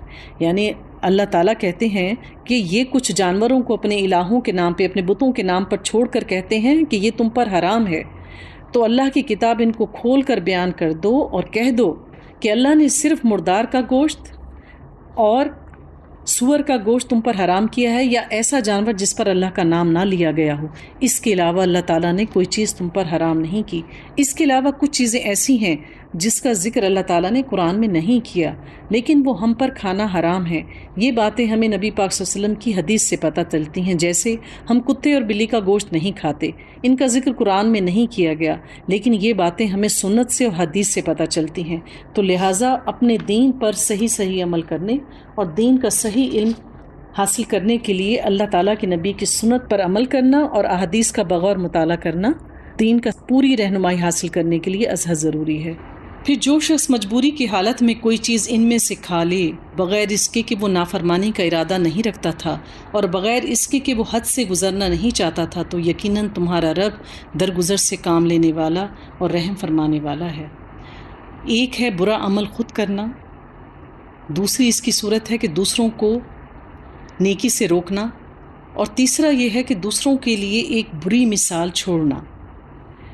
یعنی کوئی شخص اگر صرف خود برائی کرتا ہے تو اس کو اس برے عمل کی سزا صرف خود ملے گی، لیکن ایسا شخص جو دوسروں کے لیے برے آثار چھوڑتا ہے یا دوسروں کے لیے بری اگزامپل چھوڑتا ہے اور لوگ اس کی پیروی کرتے ہیں، تو جب تک یہ دنیا قائم ہے اور اس کے پیچھے لوگ اس پر عمل کرتے رہیں گے تو ان سب کا گناہ اس کے حصے میں جائے گا۔ نبی پاک صلی اللہ علیہ وآلہ وسلم جب معراج پر تشریف لے کر گئے تو آپ نے اس دوران عمر ابن الحی جو کہ مکہ میں رہنے والا تھا، ایک مشہور تاجر تھا، آپ نے دیکھا کہ وہ اپنی انتڑیاں اپنے پیٹ میں سے باہر نکال رہا ہے۔ آپ نے جبریل علیہ السلام سے پوچھا کہ یہ ایسا کیوں کر رہا ہے؟ تو انہوں نے جواب دیا کہ یہ اس کی گناہ کا عذاب ہے، کیونکہ اس نے غیر اللہ کے نام پر جانور چھوڑنے کی روایت ڈالی تھی۔ یعنی مکے میں پہلے شرک نہیں تھا، یہ اپنی کاروبار کے سلسلے میں شام، مصر اور دور دراز کے علاقوں میں جایا کرتا تھا۔ اس نے وہاں دیکھا کہ لوگ بت بنا کر ان کی پوجا کر رہے ہیں اور اس کے دل میں اس سے فیسنیشن پیدا ہوئی اور اس نے یہاں آ کر بت بنائے اور پھر ان کے نام پر جانور چھوڑنے اور چڑھاوے چڑھانے کی رسم ڈالی، اور وہ اس عذاب میں گرفتار ہوا۔ اور جن لوگوں نے یہودیت اختیار کی ان پر ہم نے سب ناخن والے جانور حرام کر دیے تھے، اور گائے اور بکری کی چربی بھی بجز اس کے جو ان کی پیٹھ پر یا ان کی آنتوں سے لگی ہوئی ہو یا ہڈی سے لگی رہ جائے، یہ ہم نے ان کی سرکشی کی سزا انہیں دی تھی۔ یعنی جو لوگ اللہ کی نافرمانی کرتے ہیں، یعنی اللہ نے کوئی آسان حکم ان کو دیا ہو اور وہ اس کو اپنے لیے مشکل تر بنا دیں یا لوگوں کے لیے مشکل بنا کر پیش کریں، تو پھر اللہ تعالیٰ خود ان پر ایک مشکل احکامات نازل کر دیتے ہیں۔ اور یہ جو کچھ ہم کہہ رہے ہیں بالکل سچ کہہ رہے ہیں۔ اب اگر وہ تمہیں جھٹلائیں تو ان سے کہہ دو کہ تمہارے رب کا دامن رحمت بہت وسیع ہے اور وہ مجرموں سے ان کے عذاب کو پھیرا نہیں کرتا۔ سَيَقُولُ الَّذِينَ أَشْرَكُوا لَوْ شَاءَ اللَّهُ مَا أَشْرَكْنَا وَلَا آبَاؤُنَا یہ مشرک لوگ تمہاری ان باتوں کے جواب میں ضرور کہیں گے کہ اگر اللہ چاہتا تو ہم شرک نہ کرتے اور نہ ہمارے باپ دادا کرتے اور نہ ہم کسی چیز کو حرام ٹھہراتے۔ ایسی ہی باتیں بنا بنا کر ان سے پہلے کے لوگوں نے بھی حق کو جھٹلایا تھا، یہاں تک کہ آخرکار ہمارے عذاب کا مزہ انہوں نے چکھ لیا۔ ان سے کہو کیا تمہارے پاس کوئی علم ہے جسے ہمارے سامنے پیش کر سکو؟ حالانکہ اللہ کی سنت تو یہ ہے من جدہ وجدہ، یعنی جو کوشش کرے گا حق کو پانے کی وہ پا لے گا، جہاں چاہ وہاں راہ۔ جو انسان جس طرف کوشش کرتا ہے اللہ اس کو اس طرف کی منزل پر پہنچا دیتا ہے۔ ان سے کہو کیا تمہارے پاس کوئی علم ہے جسے ہمارے سامنے پیش کر سکو؟ تم تو محض گمان پر چل رہے ہو اور نری قیاس آرائیاں کرتے ہو۔ پھر کہو تمہاری اس حجت کے مقابلے میں حقیقت حجت تو اللہ کے پاس ہے، بے شک اگر اللہ چاہتا تو تم سب کو ہدایت دے دیتا۔ قل هلم شہداءکم الذین یشہدون ان اللہ حرم ھذا، ان سے کہو کہ لاؤ اپنے وہ گواہ جو اس بات کی شہادت دیں کہ اللہ ہی نے ان چیزوں کو حرام کیا ہے۔ پھر اگر وہ شہادت دے دیں تو تم ان کی شہادت نہ دینا اور ہرگز ان لوگوں کی خواہشات کے پیچھے نہ چلنا جنہوں نے ہماری آیات کو جھٹلایا اور جو آخرت کے منکر ہیں اور جو دوسروں کو اپنے رب کا ہمسر بناتے ہیں۔ دراصل جھوٹی بات وہی گھڑتا ہے جس کے دل میں ایمان نہیں ہوتا، اور پھر وہ اپنی جھوٹی انا کی وجہ سے اپنے آپ کو سچا ثابت کرنے کے لیے لوگوں کے سامنے جھوٹی قسم بھی اٹھا لیتے ہیں۔ تو اللہ تعالیٰ کیا کہہ رہے ہیں کہ اگر یہ ایسا کر لیں تب بھی تم ان کی پیروی نہ کرنا۔ تو اللہ تعالیٰ نبی پاک سے کہتے ہیں قُلْ تَعَالَوْا أَتْلُوا مَا حَرَّمَ رَبُّكُمْ عَلَيْكُمْ، اے نبی ان سے کہو کہ آؤ میں تمہیں سناؤں تمہارے رب نے تم پر کیا پابندیاں عائد کی ہیں، یہ کہ اس کے ساتھ کسی کو شریک نہ کرو۔ یعنی اب ان باتوں کو توجہ سے سننا ضروری ہے جو اللہ کو ہم سے مطلوب ہے کہ اللہ کے ساتھ کسی کو شریک نہ کرو اور والدین کے ساتھ نیک سلوک کرو۔ یعنی اللہ کے بعد ہمارے حسن سلوک کا، ہماری ہر بہترین رویے کا سب سے زیادہ حقدار کون ہے؟ ہمارے والدین۔ اور اپنے والدین کے ساتھ نیک سلوک کرو اور اپنی اولاد کو مفلسی کے ڈر سے قتل نہ کرو، اور ہم تمہیں جو بھی رزق دیتے ہیں ان کو بھی دیں گے، اور بے شرمی کی باتوں کے قریب نہ جاؤ، خواہ وہ کھلی ہوں یا چھپی، اور کسی جان کو جسے اللہ نے محترم ٹھہرایا ہے ہلاک نہ کرو مگر حق کے ساتھ۔ یہ وہ باتیں ہیں جن کی ہدایت اس نے تمہیں کی ہے۔ تو اللہ تعالیٰ اس آیت میں ہمیں کیا کہہ رہے ہیں کہ بے شرمی کی باتوں کے قریب نہ جاؤ، خواہ وہ کھلی ہوں یا چھپی ہوں۔ یعنی جہاں کہیں بھی فاحش کا لفظ قرآن میں آتا ہے اس سے مراد زنا ہے۔ زنا چاہے کھلا ہو یا چھپا ہو، اللہ تعالیٰ نے اس سے دور رہنے کا حکم دیا ہے۔ ہر چیز کی ایک ترتیب ہے، جیسے شراب ام الخبائث ہے، جس کو شراب پینے کی لت پڑ جائے وہ پھر کوئی بھی برائی کر سکتا ہے۔ اسی طریقے سے اگر آپ کو لغو باتیں کرنے کی عادت پڑ جائیں تو پھر لغو دیکھنے کی بھی عادت پڑ جائے گی۔ جب لغو باتیں دیکھنے کی عادت پڑ جائے گی تو پھر لغویات میں گھرتے ہوئے انسان کو دیر نہیں لگتی۔ تو ہمارے ایمان کا تقاضا ہے کہ تھوڑی سی بھی برائی کا جہاں سے گزر ہو ہمیں چاہیے کہ ہم اپنے دامن کو اس سے بچا کر رکھیں، اور پھر اسی طریقے سے صرف کسی ناحق کی اگر جان کوئی لے تو اس کا بدلہ لینا ہم پر جائز ہے، ورنہ انسان کی جان کی حرمت سب سے زیادہ ہے۔ پھر اللہ تعالیٰ کہتے ہیں کہ جن کی ہدایت ہم نے تمہیں کی ہے شاید کہ تم سمجھ بوجھ سے کام لو، اور یہ کہ مال یتیم کے قریب نہ جاؤ مگر اس طریقے سے جو بہترین ہو، یہاں تک کہ وہ اپنے سن رشد کو پہنچ جائے۔ ہم نے پچھلے پاروں میں بھی پڑھا کہ یتیم کا مال کھانا انتہائی بڑا جرم ہے، گناہ ہے، اور اس وقت تک اس کے مال کی حفاظت کی جائے جب تک کہ وہ بالغ نہ ہو جائے، اور ناپ تول میں پورا انصاف کرو۔ ہم ہر شخص پر ذمہ داری کا اتنا ہی بار رکھتے ہیں جتنا اس کا امکان ہے، اور جب بات کہو انصاف کی کہو، خواہ معاملہ اپنے رشتہ دار کا ہی کیوں نہ ہو، اور اللہ کے عہد کو پورا کرو۔ تو آپ نے اندازہ کیا ہوگا کہ یہی باتیں اللہ تعالیٰ نے پچھلے پاروں میں کئی بار دہرائی ہیں۔ تو جو بھی باتیں ہمارے دین کا حصہ ہیں، ایمان کا حصہ ہیں، جس کے بارے میں ہمیں اللہ کے سامنے حاضر ہو کے جواب دینا ہے، اللہ تعالیٰ پورے قرآن میں ان باتوں کو بار بار دہراتے ہیں، جبکہ ہم نے دیکھا ہوگا کہ ہم اپنے بچوں کو کوئی نصیحت کرتے ہیں تو بچے پلٹ کر کہتے ہیں بس اب آپ ایک ہی بات کے پیچھے پڑ گئے، آپ بار بار کہہ رہے ہیں۔ تو بات یہ ہے ہمیں ان کے اس رویے سے دل برداشتہ نہیں ہونا چاہیے، کیونکہ جو بات ایک بار کان سے گزر جائے یہ ہو نہیں سکتی کہ وہ اندر جگہ نہ بنائے۔ ہو سکتا ہے آج وہ ہماری باتوں پر عمل نہ کریں، لیکن ایک وقت وہ ضرور آئے گا کہ جب وہی اندر کی باتیں ان کے اندر سے باہر نکلیں گی اور وہ اس پر عمل کریں گے۔ تو اس لیے اللہ تعالیٰ یہ سنت سکھا رہے ہیں ہمیں، یہ اللہ کا طریقہ ہے کہ جو بات ہمیں خسارے میں ڈال سکتی ہے، جو عمل ہمیں خسارے میں ڈال سکتا ہے، اللہ بار بار ہمیں اس سے بچنے کی تنبیہ کرتے ہیں، اور وہ کام جن کے کرنے سے ہمیں جنت ملتی ہے تو پھر اللہ تعالیٰ جنت کی نعمتوں کا ذکر کر کے ہمیں ان کو کرنے کی ترغیب دلواتے ہیں۔ یہ اللہ کی سنت ہے اور ہم نے اس پر عمل کرنا ہے۔ نیز اس کی ہدایت یہ ہے کہ یہی میرا سیدھا راستہ ہے، لہٰذا تم اسی پر چلو اور دوسرے راستوں پر نہ چلو کہ یہ اس کے راستے سے ہٹا کر تمہیں پراگندہ نہ کر دیں۔ وَأَنَّ هَذَا صِرَاطِ مُسْتَقِيمًا فَاتَّبِعُوهُ، یہ ہے وہ ہدایت جو تمہارے رب نے تمہیں دی ہے، پس شاید کہ تم کجروی سے بچ جاؤ۔ پھر ہم نے موسیٰ کو کتاب عطا کی جو بھلائی کی روش اختیار کرنے والے انسان پر نعمت کی تکمیل اور ہر ضروری چیز کی تفصیل اور سراسر ہدایت و رحمت تھی، اس لیے بنی اسرائیل کو دی گئی تھی۔ لَعَلَّهُمْ بِلِقَاءِ رَبِّهِمْ يُؤْمِنُونَ، کہ شاید کہ وہ لوگ اپنے رب کی ملاقات پر ایمان لے آئیں۔ دراصل ہم میں سے کسی بھی شخص کی بے راہ روی کی سب سے بڑی وجہ کیا ہوتی ہے، یعنی دنیا میں جو بھی برائیاں پھیل رہی ہیں وہ زیادہ تر اس لیے پھیلتی جاتی ہیں کہ لوگوں کو پکڑ پر یقین نہیں ہوتا، یعنی کسی نے کوئی برا فعل کیا ہو اور اس کو اس پر سزا نہ ملے، وہ چھٹ جائے کسی جھوٹ کے ذریعے رشوت دے کر، تو پھر وہ دوبارہ اس سے بڑا جرم کرتا ہے۔ اسی طرح سے اگر لوگ اس بات سے غافل ہوں، اپنی آخرت سے غافل ہوں، ان کو موت کا خوف نہ ہو، اپنے رب کی پکڑ کا خوف نہ ہو، تو پھر وہ لوگ جو ہیں آسانی سے سیدھے رستے پر آنے والے نہیں ہوتے۔ اسی طرح یہ کتاب ہم نے نازل کی ہے، ایک برکت والی کتاب ہے، بس تم اس کی پیروی کرو اور تقویٰ کی روش اختیار کرو، دور نہیں کہ تمہارا رب تم پر رحم کرے۔ اب تم یہ نہیں کہہ سکتے کہ کتاب تو ہم سے پہلے کے 2 گروہوں کو بھی دی گئی تھی اور ہم کو کچھ خبر نہ تھی کہ وہ کیا پڑھتے پڑھاتے تھے، اور اب تم یہ بہانہ بھی نہیں کر سکتے کہ اگر ہم پر کتاب نازل کی گئی ہوتی تو ہم ان سے زیادہ راست رو ثابت ہوتے۔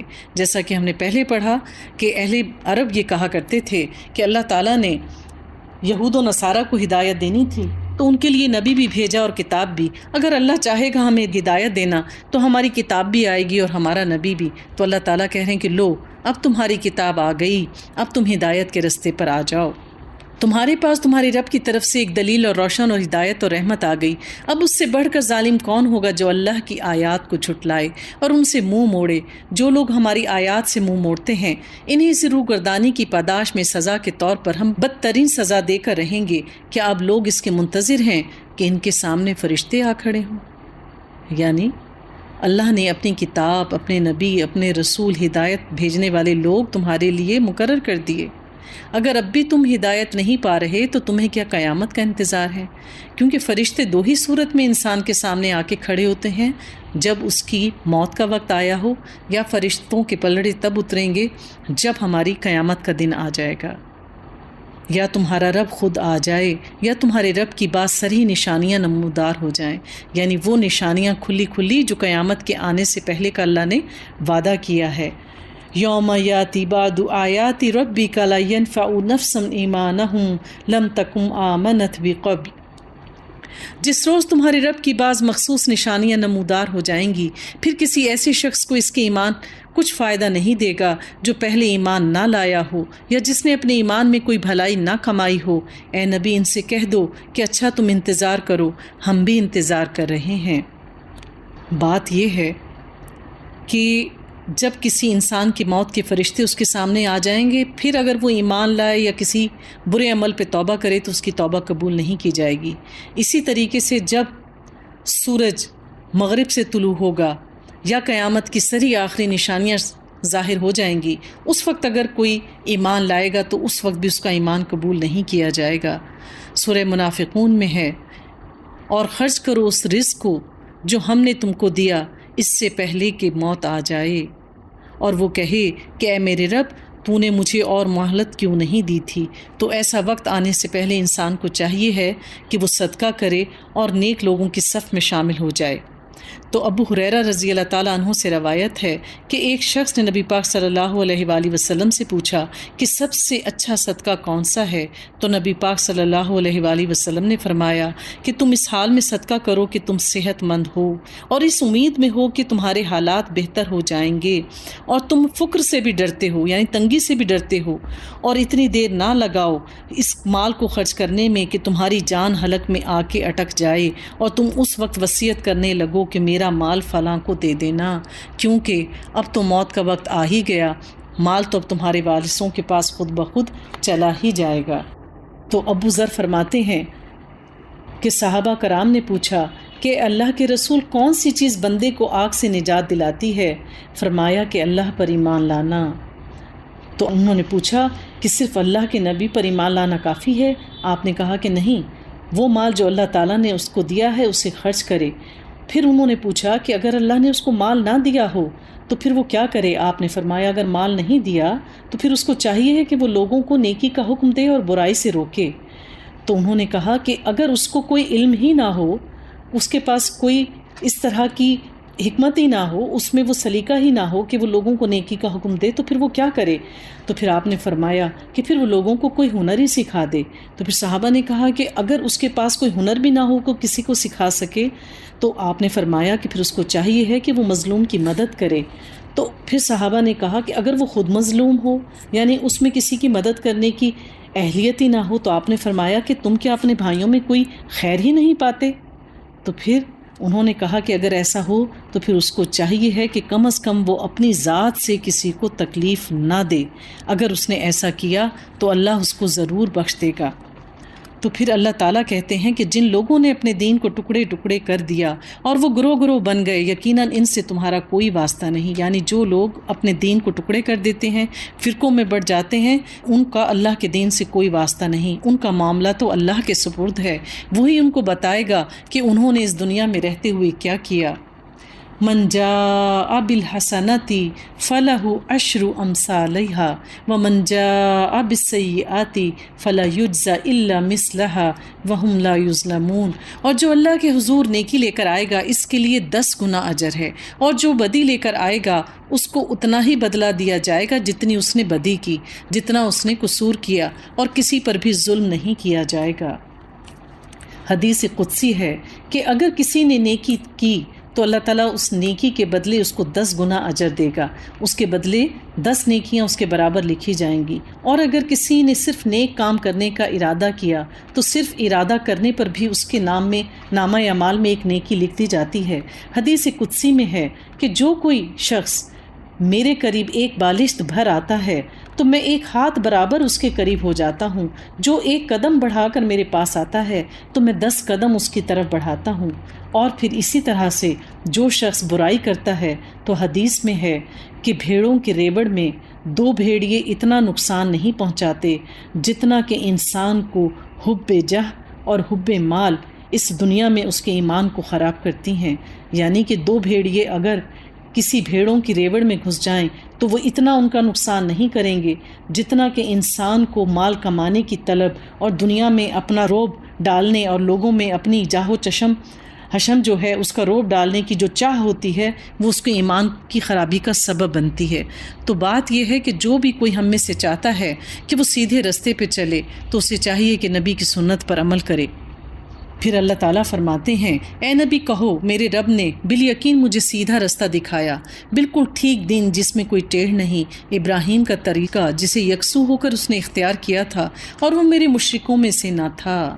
ان الشرک لظلم عظیم، اللہ انسان کے سب گناہوں کو معاف کر دے گا، لیکن جس نے اللہ کی ذات میں صفات میں یعنی اپنا نفع اور نقصان کسی اور کے ساتھ جوڑا اللہ کے سوا، تو اللہ تعالیٰ ایسے شرک کو کبھی معاف نہیں کرے گا۔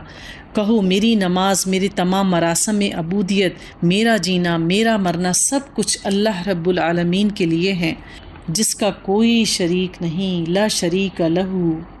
انسان اپنی زندگی میں بہت سارے اعمال کرتا ہے، کچھ دنیا کے معاملات ہوتے ہیں اور کچھ ہمارے دین کے معاملات ہوتے ہیں، تو ہمیں چاہیے ہے کہ ہم جو کچھ بھی کریں چاہے وہ اللہ کے بندوں کے حق میں ہو چاہے وہ اللہ کی عبادت میں ہو، ہمارا مطمع نظر صرف اللہ کی رضا پانا ہونا چاہیے، نہ کہ لوگوں کو خوش کرنا۔ جو کوئی بھی اپنی نیک نیتی کے ساتھ یہ معاملات کرے گا، اللہ تعالیٰ ضرور اس کو جنت عطا کریں گے۔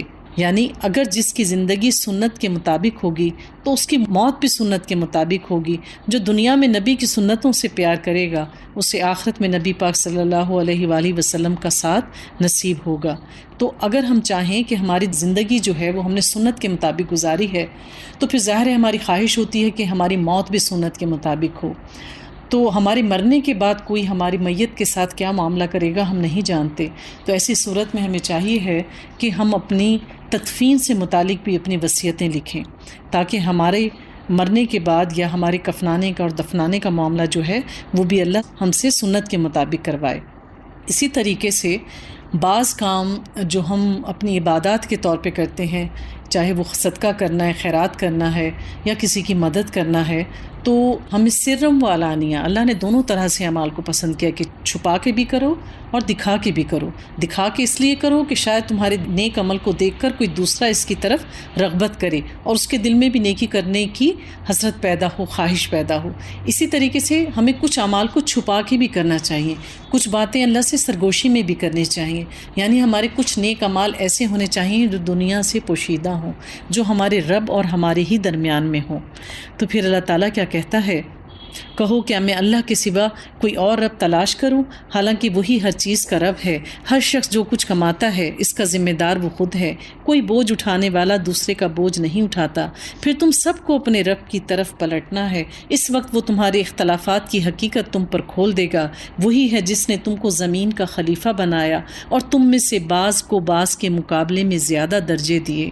یعنی یہ دنیا میں اللہ تعالیٰ نے کسی کو مالک بنایا ہے اور کسی کو اس کا غلام، کسی کو کسی کا محتاج کیا ہے اور کسی کو کسی کے اوپر پیدا کیا ہے، کسی کو شکل و صورت میں، کسی کو مال میں، کسی کو جسمانی قوت میں۔ اللہ نے ایک کو دوسرے پر ضرور فضیلت دی ہے۔ یہ اللہ کی حکمت کے فیصلے ہیں، تاکہ جو کچھ تم کو دیا ہے اس میں تمہاری آزمائش ہے۔ ان ربک سریع العقاب وانہ لغفور الرحیم، بے شک تمہارا رب سزا دینے میں بھی بہت تیز ہے اور بہت درگزر کرنے والا اور رحم فرمانے والا بھی ہے۔ سورۃ الاعراف۔ اعوذ باللہ من الشیطان الرجیم، بسم اللہ الرحمن الرحیم۔ الف لام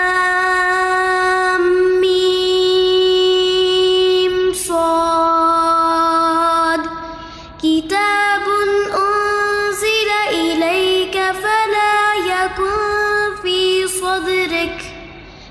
صدرك حرج منه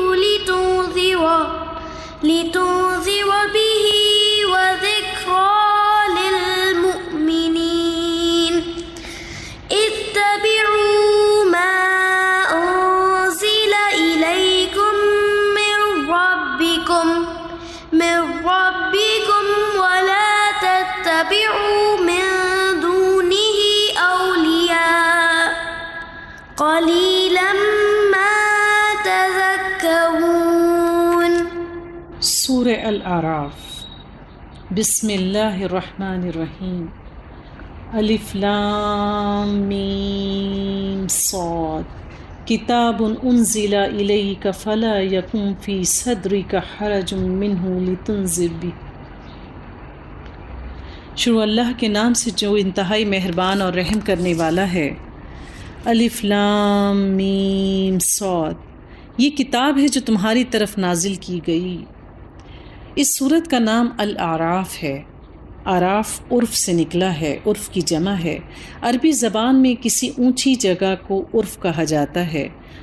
جو مرغ کے اوپر سرخ رنگ کی کلغی ہوتی ہے، عربی زبان میں اس کو بھی عرف کہا جاتا ہے۔ تو اللہ تعالیٰ فرماتے ہیں کہ یہ ایک کتاب ہے، یعنی قرآن پاک، جو تمہاری طرف نازل کی گئی ہے، پس اے نبی تمہارے دل میں اس سے کوئی جھجک نہ ہو۔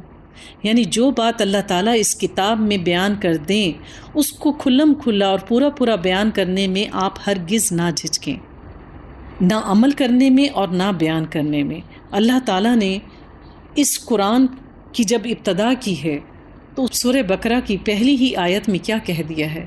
الف لام میم ذالک الکتاب لا ریب فیہ، یعنی یہ وہ کتاب ہے جس میں کوئی شک نہیں۔ تو ہم میں سے اللہ تعالیٰ جس کسی کو توفیق دے کہ ہم اس قرآن کو پڑھیں سمجھیں، جیسا کہ آج کل ہم اس دورہ قرآن سے گزر رہے ہیں، تو ہمارے دل کی یہ کیفیت ہونی چاہیے، ہماری یہ نیت ہونی چاہیے ہر بار اس سے جڑتے ہوئے کہ اے اللہ اس میں جو بھی کوئی حکم آئے، خواہ وہ بظاہر کتنا ہی مشکل کیوں نہ لگے، اے اللہ تو اس کو مجھے سمجھنے کی توفیق دے، مجھے شرح صدر دے، اور پھر اس پر عمل کرنا میرے لیے آسان کر دے۔ تو یہ ہو نہیں سکتا کہ ہم اللہ تعالیٰ سے مدد مانگیں اور اللہ کی مدد نہ آئے۔ ہمارے اخلاص کی کمی ہے کہ ہم اپنے رب سے ہدایت نہیں مانگتے۔ یہ ہو نہیں سکتا کہ اللہ ہمیں ہدایت نہ دے۔ ہمیں روزانہ اللہ تعالیٰ سے یکسو ہو کر بار بار خود کو قرآن سے جوڑنے کے لیے، اس پر عمل کرنے کے لیے بہت زیادہ دعائیں کرنی چاہیے، اور یہ دعاؤں کا مہینہ اب آیا ہی چاہتا ہے، تو ہمیں چاہیے کہ ہم زیادہ سے زیادہ اس میں فائدہ اٹھائیں۔ تو پھر اللہ تعالیٰ فرماتے ہیں اس کے اتارنے کی غرض یہ ہے کہ تم اس کے ذریعے سے منکرین کو ڈراؤ اور ایمان لانے والوں کو نصیحت کرو۔ لوگو جو کچھ تمہارے رب کی طرف سے تم پر نازل کیا گیا ہے اس کی پیروی کرو، اور اپنے رب کو چھوڑ کر دوسرے سرپرستوں کی پیروی نہ کرو۔ تو بات یہ ہے کہ ہمیں صرف چاہے ہمارے ماں باپ عمل کرتے تھے، ہمارے آباء و اجداد عمل کرتے تھے، یا ہمارے قریبی ساتھی کچھ کرتے ہیں، ہمیں لوگوں کو خوش نہیں کرنا۔ ہر انسان اپنی قبر میں اکیلے جائے گا، ہر شخص اپنا بوجھ قیامت کے دن خود اٹھائے گا۔ دنیا کی کوئی نعمت بھی ایسی نہیں ہے جس کے بدلے ہم اپنی آخرت کا سودا کریں، مگر تم نصیحت کم ہی مانتے ہو۔ کتنی ہی بستیاں ہیں جنہیں ہم نے ہلاک کر دیا، ان پر ہمارا عذاب اچانک رات کے وقت ٹوٹ پڑا، یا دن دہاڑے ایسے وقت آیا جب کہ وہ آرام کر رہے تھے۔ اگر ہم گزری ہوئی قوموں کا مطالعہ کریں تو ہمیں پتہ چلتا ہے کہ وہ قومیں جن پر اللہ تعالیٰ کا غضب ہوا، جن پر اللہ تعالیٰ نے بڑے بڑے عذاب بھیجے، تو اس کے 2 وقت تھے، یعنی کہ فجر سے کچھ پہلے جب انسان کی نیند بہت گہری ہوتی ہے، یا پھر چاش کا وقت، یعنی جب سورج بہت اچھے طریقے سے اس کی روشنی پھیل جاتی ہے، اس وقت جب انسان اپنے کاموں میں مشغول ہو جاتا ہے۔ زیادہ تر اللہ کی طرف سے عذاب ایسے ہی وقت آئے ہیں، اور جب ہمارا عذاب ان پر آ گیا تو ان کی زبان اس کے سوا کوئی صدا نہ تھی کہ واقعی ہم ظالم تھے۔ بس یہ ضرور ہو کر رہنا ہے کہ ہم ان لوگوں سے باز پوچھ کریں جن کی طرف ہم نے پیغمبر بھیجے، اور پیغمبروں سے بھی پوچھیں کہ انہوں نے پیغام رسانی کا فرض کہاں تک انجام دیا اور انہیں اس کا کیا جواب ملا۔ یعنی قیامت کے دن اللہ تعالیٰ صرف ہم سے نہیں پوچھیں گے کہ ہم نے کیا عمل کیا، بلکہ نبیوں سے بھی پوچھا جائے گا کہ انہوں نے کس حد تک کوشش کر کے اپنے فریضہ نبوت کو انجام دیا۔ پھر ہم خود اپنے پورے علم کے ساتھ ساری سرگزشت ان کے آگے پیش کر دیں گے۔ آخر ہم کہیں غائب تو نہ تھے، اور وزن اس روز عین حق ہوگا۔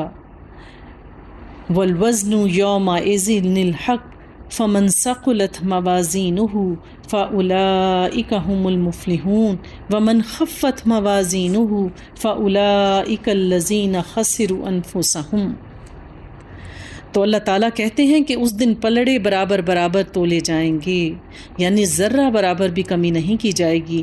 جن کے پلڑے اعمال کے بھاری ہوں گے وہی فلاح پانے والے ہوں گے، اور جن کے پلڑے ہلکے ہوں گے وہی اپنے آپ کو خسارے میں مبتلا کرنے والے ہوں گے۔ حضرت عبداللہ بن مسعود نبی پاک صلی اللہ علیہ وآلہ وسلم کے بہت قریبی صحابہ میں سے تھے۔ آپ نے بہت زیادہ نبی پاک صلی اللہ علیہ وآلہ وسلم کی احادیث مروی کی ہیں۔ وہ جسمانی طور پر بہت کمزور اور نحیف تھے۔ جب کبھی بہت تیز آندھی چلتی تو نبی پاک صلی اللہ علیہ وآلہ وسلم کو ان کی فکر لاحق ہو جاتی۔ آپ اپنے حجرے سے باہر تشریف لاتے اور ان کی خیریت دریافت کرتے۔ ایک بار آپ نے ان کے بارے میں فرمایا کہ عبداللہ بن مسعود، ان کی یہ کمزور اور پتلی پنڈلیاں میزان میں یعنی قیامت کے دن احد کے پہاڑ سے زیادہ وزن کی ہوں گی۔ یعنی اللہ کے نزدیک نیکیاں جو کہ بظاہر لگتا ہو کہ یہ بہت چھوٹی نیکی ہے، ہمیں نہیں معلوم کہ اس نیکی کو کرتے ہوئے انسان کے اخلاص کا درجہ کس قدر بلند تھا۔ یعنی کبھی کسی کی طرف دیکھ کر مسکرا دینا، گو کہ یہ ہمیں لگتا ہے کہ شاید یہ نیکی ہی نہیں ہے، ہمیں نہیں معلوم کہ یہ قیامت کے دن پلڑے میں کتنے وزن کی ہوگی۔ ہمیں نہیں معلوم کہ ہم نے بھوکے کو ایک تھوڑا سا کھانا ہی دیا، کسی کو پیاس کے وقت ایک گلاس پانی ہی بھر کے دے دیا، رستے سے ایک پتھر ہٹا دیا، کسی روتے ہوئے بچے کو گود میں اٹھا کے چپ کر دیا۔ بظاہر یہ چھوٹی چھوٹی نیکیاں ہیں، لیکن ہمارا اللہ بہت بڑا قدردان ہے، وہ ہمیں انشاءاللہ ہماری نیکیوں کا بہترین اجر دینے والا ہے۔ تو قیامت کے دن ہمارے اعمال جو ہیں وہ تولے جائیں گے، اور پھر سب سے زیادہ ان نیکیوں کا وزن ہوگا جس میں ہمارے ایمان کا درجہ سب سے زیادہ بلند ہوگا، اور خواہ ہم نے کتنے ہی بڑے بڑے اعمال کیے ہوں گے، خواہ وہ حج ہوں گے، صدقات ہوں گے، خیرات ہوگی، یا بہت سارے دوسرے اعمال، لیکن اگر اس میں ریاکاری ہوگی تو اللہ تعالیٰ اس کو خش و خاصاک کی طرح اڑا دیں گے، وہ روئی کے گالوں سے بھی کم درجہ رکھیں گے۔ اعمال مختلف شکلوں میں ہمارے سامنے پیش کیے جائیں گے، نیک اعمال اچھی شکل میں اور برے اعمال بری چیزوں کی شکل میں ہوں گے، اور پھر اللہ تعالیٰ ہمارے دیے ہوئے صدقات کو پہاڑوں جیسے بلند کر کے دے دیں گے۔ یعنی ایک بار نبی پاک صلی اللہ علیہ وآلہ وسلم نے جنگ کے لیے مال اکٹھا کرنا شروع کیا کہ لاؤ اور اپنے اپنے حصہ اس میں ڈالو، تو ایک صحابی نے ساری رات ایک یہودی کا کنویں سے پانی نکالا اور پھر ایک مٹھی بھر کھجور اس سے حاصل کی۔ جب وہ کھجور لے کے صبح نبی پاک صلی اللہ علیہ وسلم کے پاس پہنچے تو آپ نے وہ کھجوریں لیں اور اس پورے ڈھیر کے اوپر ڈال دیں۔ آپ نے کہا کہ ان کھجوروں کا وزن اللہ نے چاہا، یعنی اللہ کی رحمت ہوئی، کیونکہ اللہ تعالیٰ کا قدردان ہے، تو وہ احد کے پہاڑ سے زیادہ ان کھجوروں کا اجر دے دے گا۔ تو ہمیں کوئی بھی نیکی کرتے ہوئے یہ نہیں سوچنا چاہیے کہ یہ چھوٹی سی نیکی ہے۔ فاستبقوا الخیرات، نیکیوں میں سبقت لے کے جاؤ، بس یہ دیکھا کرو کہ یہ نیکی کا کام ہے، اس کو کر گزرو، یہ نہ دیکھو کہ یہ چھوٹا ہے یا بڑا ہے۔ اللہ بہترین اجر دینے والا ہے۔ ہم نے تمہیں زمین میں اختیارات کے ساتھ بسایا اور تمہارے لیے یہاں سامان زندگی فراہم کیا، مگر تم لوگ کم ہی شکر ادا کرتے ہو۔ ہم نے تمہاری تخلیق کی ابتدا کی، پھر تمہاری صورت بنائی، پھر فرشتوں سے کہا کہ آدم کو سجدہ کرو۔ اس حکم پر سب نے سجدہ کیا مگر ابلیس سجدہ کرنے والوں میں سے نہ تھا۔ تو بات یہ ہے کہ اللہ تعالیٰ نے انسان کی شکل جو ہے وہ اپنے ہاتھ سے بنائی ہے، تو ہمیں کبھی بھی بچوں کی شکل پر تھپڑ وغیرہ نہیں مارنا چاہیے، یا کسی کی شکل صورت کو برا نہیں کہنا چاہیے، اس میں عیب نہیں نکالنے چاہیے، یہ اللہ کی تخلیق ہے۔ اسی طرح سے سرجری کروا کر اپنے چہرے کے جو نقش و نگار ہیں اس میں تبدیلی نہیں کروانی چاہیے۔ اللہ تعالیٰ یہاں پر آدم علیہ السلام کی تخلیق کے بارے میں فرماتے ہیں کہ ہم نے آدم کو بنایا، پھر ان کو فرشتوں کے سامنے پیش کیا۔ اللہ تعالیٰ نے آدم علیہ السلام کو علم کی بنیاد پر فرشتوں پر فوقیت دی اور اشرف المخلوقات کا درجہ دیا۔ پھر اللہ تعالیٰ نے جب آدم علیہ السلام پر پھونک ماری اور ان کو روح ان کے اندر ڈال دی، وہ جیتے جاگتے انسان بن گئے، تو اللہ تعالیٰ نے ان کو فرشتوں کے سامنے پیش کیا اور پھر کہا کہ میں نے ان کو علم سے نوازا ہے، تو اس علم کی بنا پر آدم تم پر فضیلت رکھتے ہیں، اور آپ نے سب کو حکم دیا کہ اب اس آدم کے سامنے سجدہ کرو۔ تو اس وقت تمام فرشتوں نے سجدہ تعظیمی کیا، یعنی یہ تعظیمی سجدہ تھا، عبادت والا سجدہ نہیں تھا۔ لیکن ابلیس نے سجدہ نہیں کیا، اس نے تکبر کیا کہ میں آگ سے بنا ہوں، اور آگ جو ہے وہ مٹی سے بہتر ہے، یعنی اس نے خود سے ہی اپنی ذہنی طور پہ اختراع کر لی کہ آگ مٹی سے بہتر ہے، اور اپنے ذات علم کی بنیاد پر تکبر کر بیٹھا۔ اس نے تکبر کیا تو اللہ کی رحمت سے دور ہو گیا، اللہ نے اس کو دھتکار دیا۔ ابلیس کے معنی ہیں اللہ کی رحمت سے دور کیا ہوا، دھتکارا ہوا۔ لیکن جب آدم علیہ السلام سے غلطی ہو گئی، انہوں نے اس درخت کا پھل کھا لیا جس کا اللہ تعالیٰ نے ان کو منع کیا تھا، تو ان کو ندامت ہوئی، شرمندگی ہوئی، اور انہوں نے اللہ سے توبہ کر لی۔ تو یہ فرق ہے اللہ کے بندوں میں۔ تو جو لوگ تکبر کرتے ہیں اور اپنی بری بات پر ڈٹ جاتے ہیں تو پھر وہ اللہ کی رحمت سے دور ہو جاتے ہیں۔ ہم انسان ہیں، ہم اپنی زندگی اسی طرح سے گزارتے ہیں، کبھی ہم اللہ تعالیٰ کی حکم کے کام کرتے ہیں، اور کبھی کبھی ہم اپنی نفسانی کمزوریوں کی وجہ سے ہم کمزور پڑ جاتے ہیں اور کچھ غلطی کر بیٹھتے ہیں۔ لیکن ہم میں سے بہترین اور کامیاب لوگ وہ ہیں جو اپنی غلطی کا ادراک کرتے ہیں اور پھر اللہ سے توبہ کرتے ہیں، اور پھر اللہ تعالیٰ ہم پر مہربان ہوتا ہے، اور پھر ہم دوبارہ سے نیکی کرنے میں جت جاتے ہیں۔ پھر اللہ تعالیٰ نے فرمایا، پوچھا تجھے کس چیز نے سجدہ کرنے سے روکا کہ جب میں نے تجھ کو حکم دیا؟ بولا میں اس سے بہتر ہوں، تو نے مجھے آگ سے پیدا کیا ہے اور اسے مٹی سے۔ فرمایا اچھا تو یہاں سے نیچے اتر جا، تجھے حق نہیں ہے کہ یہاں بڑائی کا گھمنڈ کرے، نکل جا کہ در حقیقت تو نے ان لوگوں میں سے ہے جو خود اپنی ذلت چاہتے ہیں، بولا مجھے اس دن تک مہلت دے جب تک کہ یہ سب دوبارہ اٹھائے جائیں. یعنی شیطان نے اللہ تعالیٰ سے شرط لگائی، شرمندہ نہیں ہوا کہ قیامت تک کے لیے مجھے مہلت دے اور اختیار دے کہ میں تیرے بندوں کو گمراہ کروں. فرمایا تجھے میں نے مہلت دی ہے. بولا اچھا تو جس طرح تو نے مجھے گمراہی میں مبتلا کیا میں بھی اب تیری سیدھی راہ پر ان انسانوں کی گھات میں لگا رہوں گا. یعنی اس نے خود اعتراف نہیں کیا کہ میں نے تکبر کیا، بلکہ اللہ کو اس کا قصوروار ٹھہرایا. تو لہٰذا شیطان ہمیں موت کے وقت تک گمراہ کرتا رہتا ہے. جب انسان اپنی موت کی آخری ہچکی لے رہا ہوتا ہے اس وقت بھی شیطان انسان کے گلے کے قریب بیٹھ کے کہہ رہا ہوتا ہے کہ اس وقت دیکھ تیرا رب تجھے کتنی تکلیف دے رہا ہے جب کہ تیرے جانے کا وقت ہے، تو کہہ دے کہ میں تیرا بندہ ہوں، میں تجھے اس تکلیف سے نجات دلا دوں گا. یعنی یہ اس وقت بھی وار کرنے سے باز نہیں آتا. میں بھی اب تیری سیدھی راہ پر انسانوں کی گھات میں لگا رہوں گا، آگے اور پیچھے دائیں اور بائیں ہر طرف سے ان کو گھیروں گا، اور تو ان میں سے اکثر کو شکر گزار نہیں پائے گا. یعنی اس نے وعدہ کیا تھا کہ وہ ہماری اکثریت کو گمراہ کرے گا، اور وہ اپنے اس وعدے میں پوری کوشش کر رہا ہے. اور ہم نے بھی تو اپنے رب سے وعدہ الست کیا تھا کہ اے اللہ ہم تیری عبادت کریں گے، ہم کسی کو شریک نہیں ٹھہرائیں گے. پھر ہم کیوں بھول گئے اپنے رب سے کیے ہوئے وعدے کو؟ فرمایا نکل جا یہاں سے ذلیل اور ٹھکرایا ہوا ہو کر، یقین رکھ کہ ان میں سے جو تیری پیروی کریں گے تجھ سمیت ان سب سے میں جہنم کو بھر دوں گا.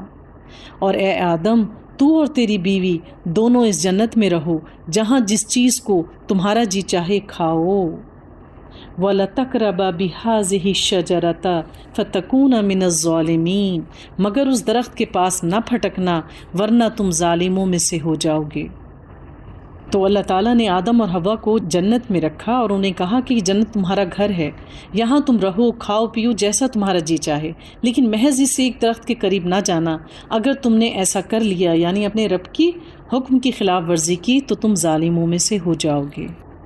صحیح مسلم کی حدیث ہے، نبی پاک صلی اللہ علیہ وآلہ وسلم نے فرمایا کہ جہنمی لوگوں کی دو قسمیں ایسے ہیں. یعنی کہ جب آپ کو واقعہ معراج پہ لے جایا گیا تو آپ کو وہاں پہ جنت اور جہنم کا مشاہدہ کروایا گیا کہ جہنمی لوگوں کے کیا حال ہوں گے جب وہ جہنم میں آئیں گے، اور اسی طرح سے اللہ تعالیٰ جنتی لوگوں کو کیسے مقام دیں گے، کون کون سی نعمتیں ہیں جو جنتیوں کو ملیں گی. تو آپ نے فرمایا کہ وہ دو قسم کے لوگ میں نے ابھی تک اس دنیا میں نہیں دیکھے، یعنی اپنی زندگی میں نہیں دیکھے. ایک وہ لوگ جن کے پاس بیل کی دموں جیسے کوڑے ہوں گے، یعنی وہ لوگوں کو مارنے کے لیے بیل کی دموں جیسے کوڑے استعمال کریں گے جس سے وہ لوگوں کو ماریں گے. اور دوسری وہ عورتیں جو لباس پہن کر بھی ننگی ہوں گی اور وہ مردوں کو اپنی طرف مائل کریں گی اور ان کے سر اونٹ کی کوہان جیسے ہوں گے. یعنی نبی پاک نے اپنی زندگی میں ان دو چیزوں کا مشاہدہ نہیں کیا تھا. ایسی عورتیں جو لباس پہن کر بھی ننگی ہوں، یعنی یا تو ان کا لباس اتنا تنگ ہو کہ ان کے جسم کے عضو باہر نظر آئیں یعنی وہ ننگی ہوں، یا ان کا لباس اتنا باریک ہوگا کہ لباس پہننے کے باوجود ان کا جسم جھلکے گا، اور ان کے سر اونٹ کی کوہان جیسے ہوں گے. مراد یہ کہ وہ اپنے بالوں کے اونچے اونچے جوڑے بنائیں گے.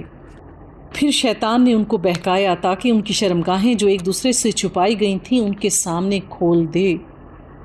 تو شیطان کے وار کا سب سے بڑا ذریعہ کیا ہے کہ وہ انسان کو برائی کی طرف، بے حیائی کی طرف اکساتا ہے، اور وہ انسان کو ننگے پن کی ترغیب دیتا ہے، ایسے لباس پہننے کی ترغیب دیتا ہے جس سے انسان ننگا ہو. ہمیں اپنی جلوتوں اور خلوتوں کا مشاہدہ کرنا چاہیے.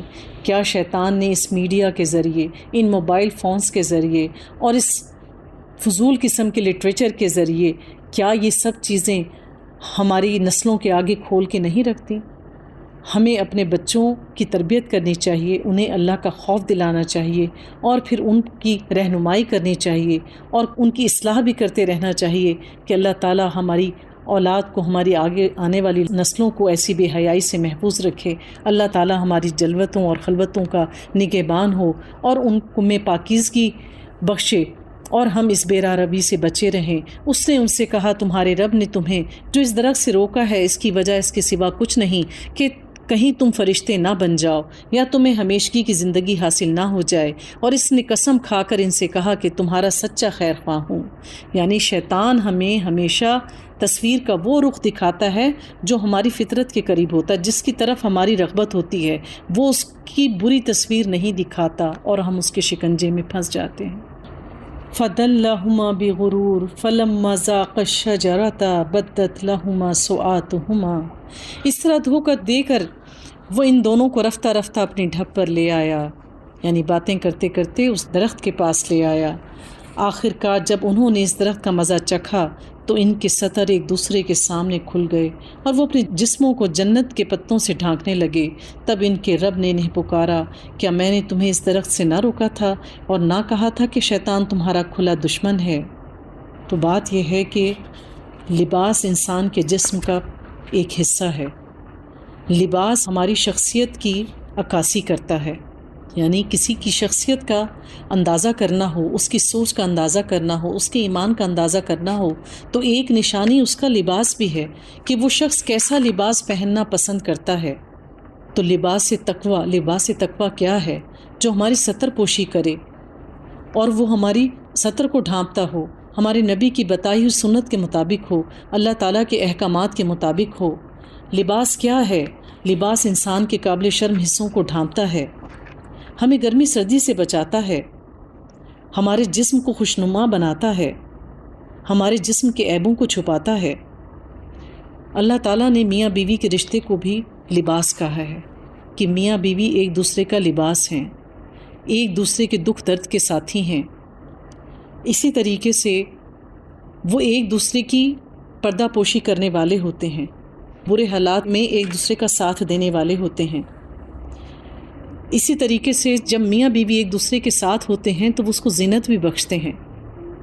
تو اللہ تعالیٰ نے یہ رشتہ بہت زیادہ احترام کا بنایا ہے، لیکن شیطان سب سے زیادہ اسی رشتے میں عیب پیدا کرنے کی کوشش کرتا ہے۔ ہم میں سے بہت ساری خواتین ہیں کہ جب انہیں موقع ملتا ہے، جس محفل میں بیٹھتی ہیں، اپنے خاوندوں کی عیب جوئی کرنا شروع کر دیتی ہیں، اور پھر بعض بچیاں شادی کے بعد وہ تمام باتیں جو ہمیں کسی سے شیئر نہیں کرنی چاہیے ہیں وہ دوسروں کے سامنے ان کو بیان کرتی ہیں۔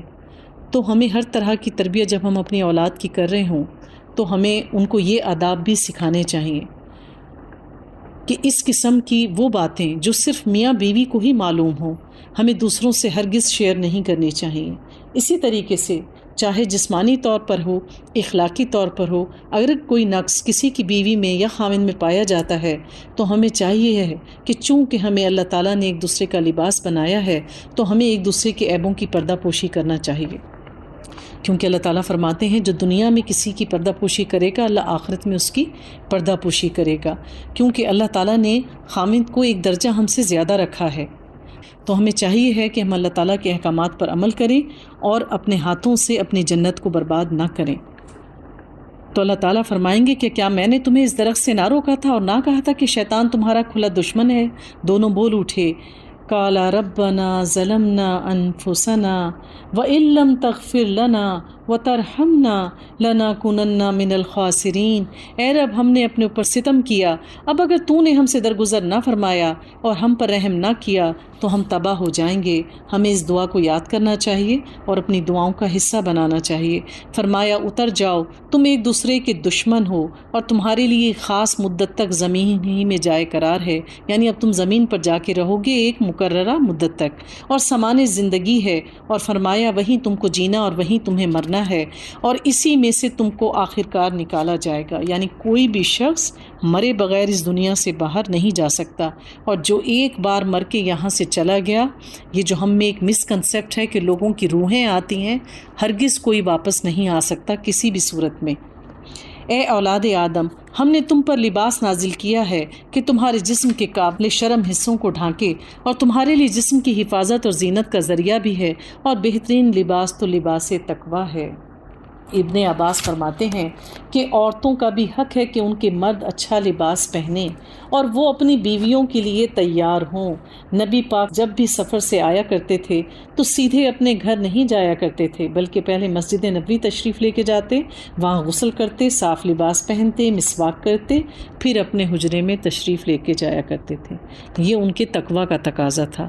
یعنی کہنے کی بات یہ ہے کہ صرف اللہ کو یہ پسند نہیں ہے کہ عورتیں اپنے خامندوں کے لیے سجیں، کیونکہ عورت کا حسن، اس کی زینت اس کے محرم کے لیے ہے، نہ محرموں کے لیے نہیں ہے۔ جبکہ ہم پریکٹیکلی طور پہ یہ دیکھتے ہیں کہ خواتین گھر میں برا حلیہ بنائے پھرتی ہیں، اور جب ان کو بازار جانا ہو یا کسی کے ہاں جانا ہو تو خوب اچھے سے تیار ہو کر جاتی ہیں، جبکہ عورت پر یہ فرض کیا گیا ہے کہ وہ اپنے خامند کے لیے زینت اختیار کرے۔ یعنی جب ان کے گھر آنے کا وقت ہو تو آپ غسل کریں، اچھا لباس پہنیں، خوشبو لگائیں۔ کون سی عورت ہے؟ وَإِذَا نَظَرَ عَلَيْهَا سَرَّتْهُ، کہ جب وہ اس کے اوپر نگاہ ڈالے تو وہ اس کو مسرور کر دے۔ ایسی ہونی چاہیے خواتین۔ اور اس کے ساتھ ساتھ مرد کو بھی بتا دیا کہ صرف تمہیں اچھی عورت دیکھنے کا حق نہیں، عورتوں کا بھی دل چاہتا ہے کہ ان کے خامند ان کے لیے زینت اختیار کریں۔ یہ اللہ کی نشانیوں میں سے ایک نشانی ہے، شاید کہ لوگ اس سے سبق لیں۔ اے بنی آدم، ایسا نہ ہو کہ شیطان تمہیں پھر اسی طرح فتنے میں مبتلا کر دے جس طرح اس نے تمہارے والدین کو جنت سے نکلوایا اور ان کے لباس ان سے اتروا دیے۔ یعنی شیطان تمہیں جنت سے نکلوانے کے لیے تمہیں بے حیائی کی ترغیب دے گا، کیونکہ لباس کیا ہے؟ لباس کا کم پہننا، سلیو لیس ڈریس پہننا، کیپریز پہننا، چھوٹا لباس پہننا، بلاؤزز پہننا، تنگ کپڑے پہننا، یہ کھلی بے حیائی ہے، اور یہ اس کا سب سے کاروبار ہے۔ یعنی اس طرح کے لباس پہن کر انسان کو لگتا ہے کہ وہ بہت اٹریکٹیو لگ رہا ہے، لوگ اس کو ایڈمائر کریں گے۔ اور آج کل تو حال یہ ہے کہ لوگ اس قسم کے بے حیائی کی کام کرتے ہیں اور پھر اس کو فیس بک پر، یوٹیوب پر اور طرح طرح کے ہتھ کنڈے استعمال کر کر اس کو ساری دنیا میں نشر کرتے ہیں۔ یہ شیطان کی چالیں ہیں۔ انسان کو چاہیے کہ اب بھی ہوش سے کام لے، اور وہ اس کے ساتھ ہی تمہیں ایسی جگہ سے دیکھتے ہیں جہاں سے تم انہیں نہیں دیکھتے۔ خدا را اپنی شادیوں میں ویڈیوز بنوانا، کیمرہ مینز کو بلوانا ختم کر دیں۔ یہ جو اللہ کی آیت ہے کہ وہ تمہیں وہاں سے دیکھتے ہیں جہاں سے تم انہیں نہیں دیکھتے۔ ہماری وہ بچیاں جو شادی کے موقع پر سب سے خوبصورت لباس پہنتی ہیں، سب سے بہترین تیار ہوتی ہیں، اس دن ہم انہیں کھلا اکیلا چھوڑ دیتے ہیں ان مردوں کے درمیان کہ ان کا فوٹو شوٹ کرو، ان کی تصویریں لو۔ کیا یہ کھلی بے حیائی نہیں ہے؟ کیا شیطان ہم سے یہ کام ہمیں بیوقوف بنوا کر نہیں لے رہا؟ ان شیاطین کو ہم نے ان لوگوں کا سرپرست بنا دیا ہے جو ایمان نہیں لاتے۔ یہ لوگ جب کوئی شرمناک کام کرتے ہیں تو کہتے ہیں ہم نے اپنے باپ دادا کو اسی طریقے پہ پایا اور اللہ ہی نے ہمیں ایسا کرنے کا حکم دیا ہے۔ اہل عرب خانہ کعبہ کا اسلام آنے سے پہلے برہنہ طواف کیا کرتے تھے، اور جب ان کو روکا جاتا تھا کہ یہ کھلی بے حیائی ہے، ایسا نہ کرو، تو وہ کہتے تھے ہمارے باپ دادا یہی سب کچھ کرتے آئے ہیں۔ ان سے کہو اللہ بے حیائی کا کبھی بھی حکم نہیں دیتا۔ کیا تم اللہ کا نام لے کر وہ باتیں کرتے ہو جن کے متعلق تمہیں کوئی علم نہیں ہے کہ وہ اللہ کی طرف سے ہیں؟ اے نبی، ان سے کہو میرے رب نے تو راستی اور انصاف کا حکم دیا ہے، اور اس کا حکم تو یہ ہے وَأَقِيمُوا وُجُوهَكُمْ عِنْدَ كُلِّ مَسْجِدٍ وَادْعُوهُ مُخْلِصِينَ لَهُ الدِّينَ، کہ ہر عبادت میں اپنا رخ ٹھیک رکھو اور اسی کو پکارو اپنے دین کو اس کے لیے خالص رکھ کر، جس طرح اس نے تمہیں اب پیدا کیا ہے اسی طرح تم پھر پیدا کیے جاؤ گے۔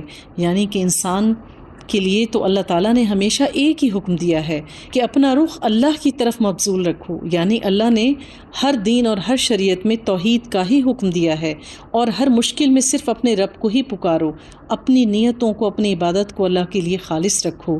اور پھر اللہ تعالیٰ نے ہر شریعت میں یہ بھی بتایا کہ ایک دن تم سب کو اپنے رب کے حضور حاضر ہونا ہے اور اپنے تمام اعمال کا جواب دینا ہے۔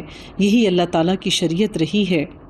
ایک گروہ کو تو اس نے سیدھا راستہ دکھا دیا ہے، مگر دوسرے گروہ پر گمراہی چسپاں ہو کر رہ گئی ہے، کیونکہ انہوں نے خدا کی بجائے شیاطین کو اپنا سرپرست بنا لیا ہے، اور وہ سمجھ رہے ہیں کہ ہم سیدھی راہ پر ہیں۔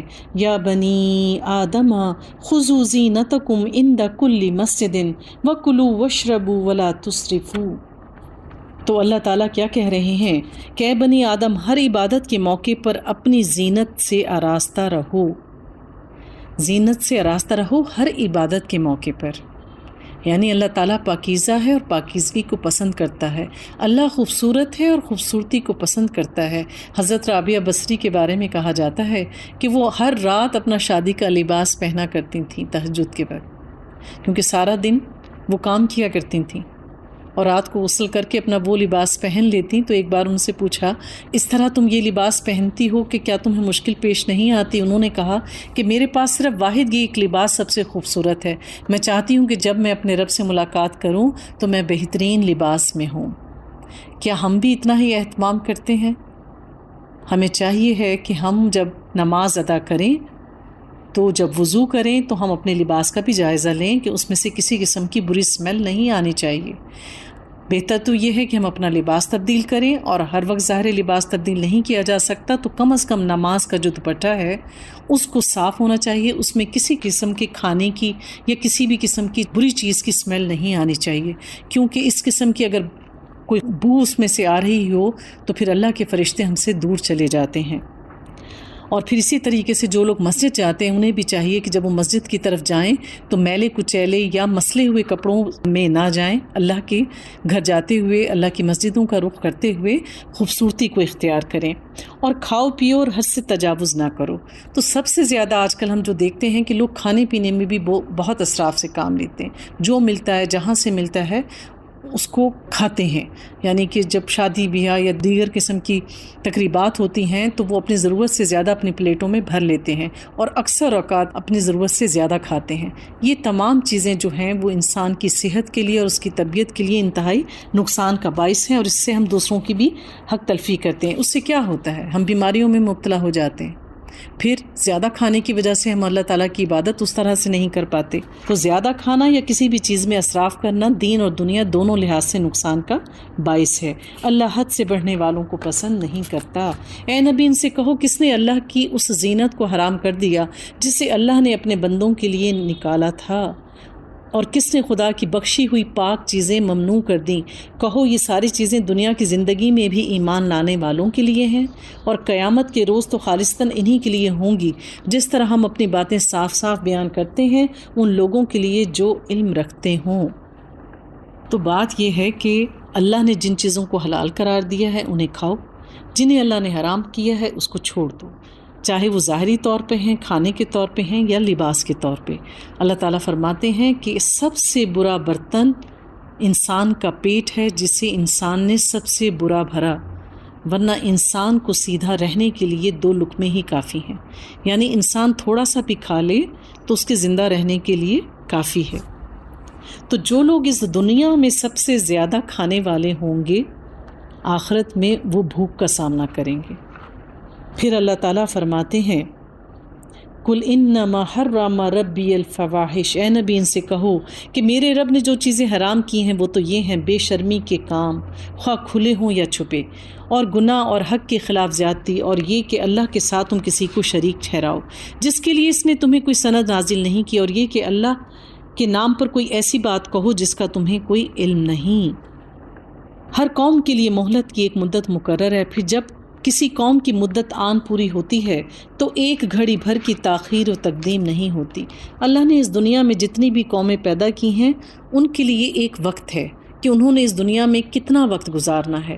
جب وہ وقت پورا ہو جاتا ہے تو وہ قوم اس دنیا سے مٹا دی جاتی ہے۔ اسی طرح سے ہم میں سے ہر شخص کی زندگی کی ایک مدت ہے، جب اس کا وہ وقت پورا ہو جاتا ہے تو وہ وقت نہ ایک لمحے کم کیا جاتا ہے نہ ایک لمحہ بڑھایا جاتا ہے۔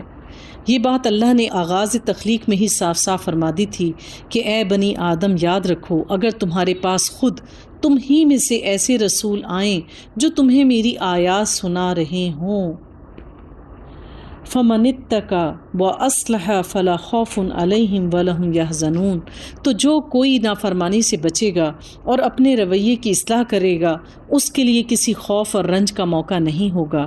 یعنی جو لوگ دنیا میں اللہ کی ہدایت کے مطابق زندگی گزاریں گے آخرت میں انہیں کسی بھی قسم کا کوئی خوف نہیں ہوگا، اور جو لوگ ہماری آیات کو جھٹلائیں گے اور اس کے مقابلے میں سرکشی کریں گے دراصل وہی لوگ دوزخ میں جانے والے ہوں گے۔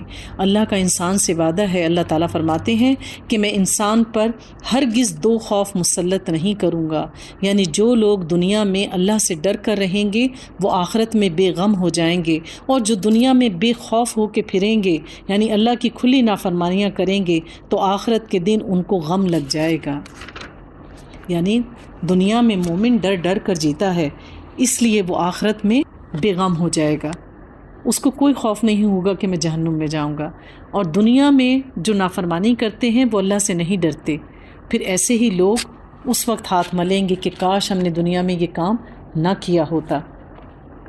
فمن ازلم ممن افترى علی اللہ کذبا، آخر اس سے بڑا اور کون ظالم ہوگا جو بالکل جھوٹی باتیں گھڑ کے اللہ کی ذات کے ساتھ منسوب کرے یا اللہ کی سچی آیات کو جھٹلائے۔ ایسے لوگ اپنے نوشتہ تقدیر کے مطابق اپنا حصہ پا لیں گے، یعنی وہ جیسا کریں گے ویسا ان کو عذاب مل جائے گا، یہاں تک کہ وہ گھڑی آ جائے گی جب ہمارے بھیجے ہوئے فرشتے ان کی روحیں قبض کرنے کے لیے پہنچیں گے۔ اس وقت وہ ان سے پوچھیں گے کہ بتاؤ اب کہاں ہیں وہ تمہارے معبود جن کو تم خدا کو چھوڑ کر ان کی عبادت کرتے تھے، انہیں پکارتے تھے؟ وہ کہیں گے کہ سب ہم سے گم ہو گئے، اور وہ خود اپنے خلاف گواہی دیں گے کہ ہم تو حق کو جھٹلانے والے تھے۔ اللہ فرمائے گا جاؤ تم بھی اسی جہنم میں چلے جاؤ جس میں تم سے پہلے گزرے ہوئے جن اور انسان جا چکے ہیں۔ یعنی ہر مرنے والا جو اللہ کی نافرمانی کرتا تھا وہ باری باری سب کے سب جہنم میں جاتے جائیں گے، ان میں سے جن بھی ہوں گے اور انسان بھی۔ یعنی اللہ تعالیٰ حساب کتاب دو قسم کی مخلوق سے لے گا، جنوں سے بھی اور انسانوں میں سے بھی، کیونکہ اللہ تعالیٰ نے ان دونوں کو عمل کرنے کا حق دیا ہے۔ ہرگز وہ جب جہنم میں داخل ہوگا تو وہ اپنے پیشرو گروہ پر لعنت کرتا ہوا داخل ہوگا، حتیٰ کہ جب سب وہاں جمع ہوں گے تو ہر بعد والا گروہ اپنے پہلے والے گروہ کے حق میں کہے گا کہ اے رب، یہ لوگ تھے جنہوں نے ہمیں گمراہ کیا، لہٰذا انہیں آگ کا دوہرا عذاب دے۔ جواب میں اللہ تعالیٰ فرمائیں گے ہر ایک کے لیے ہی دگنا عذاب ہے مگر تم جانتے نہیں ہو۔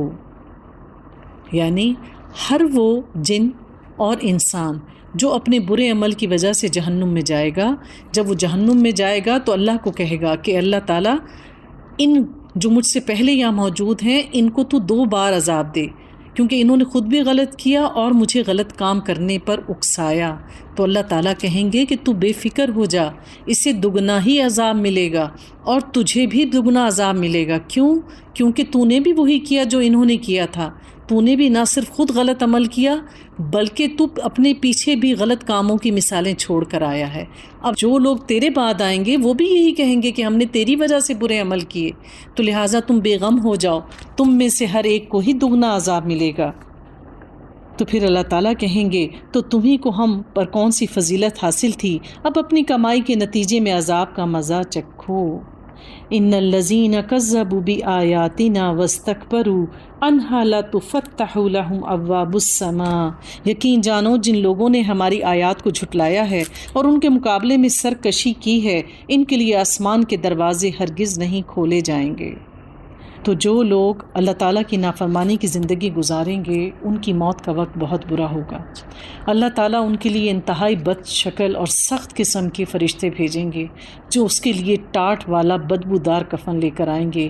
اللہ تعالیٰ کہتے ہیں کہ اگر ایک لمحے کے لیے اس کی بدبو دنیا میں چھوڑ دی جائے تو دنیا میں کوئی ذی روح باقی نہ بچے، اس کی بدبو سے سب مر جائیں، اور پھر یہ سخت فرشتے اس پر گھونسیں اور لاتیں ماریں گے، اس کے برے برے القابات سے نوازیں گے، اور پھر کھینچ کھینچ کے اس کی روح اس کے جسم سے نکالیں گے، نوچیں گے، اس کو شدید تکلیف میں مبتلا کریں گے، اور پھر اس بدبو دار ٹاٹ والے کفن میں جب لپیٹ کر اس کو اوپر کی طرف لے کے جائیں گے تو آسمان کے فرشتے کہیں گے کہ کس بدبخت کی روح ہے، اور پھر کہیں گے کہ ہرگز اس کے لیے آسمان کے دروازے نہیں کھولے جائیں گے، اور ان سے لے کے اس کو زمین کی طرف پٹخ دیں گے، اور وہ زمین کی نیچی اتہ گہرائیوں میں اس کی روح کو پھینک دیں گے، یعنی سجین میں۔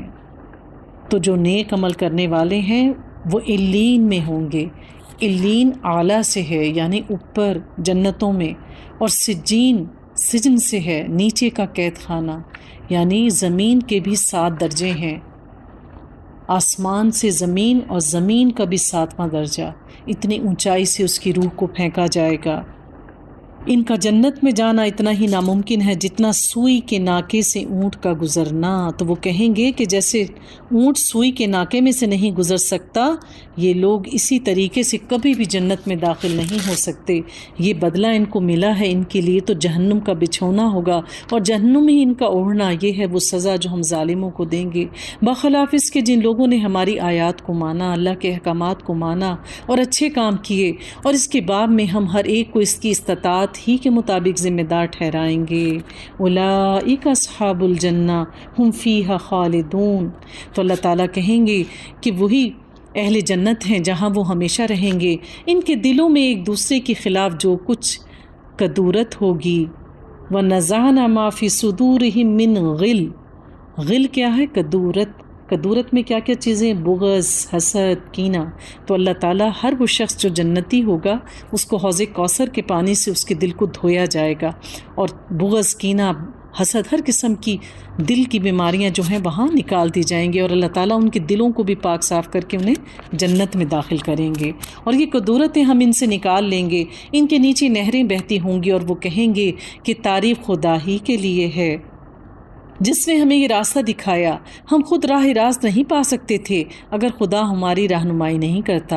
اور وہ جنت میں داخل ہو کے اپنے رب کی بڑائی بیان کریں گے کہ بے شک یہ ہمارے رب کا احسان ہے کہ اس نے ہمیں ہدایت دی، ہمارے رب کے بھیجے ہوئے رسول واقعی حق ہی لے کر آئے تھے۔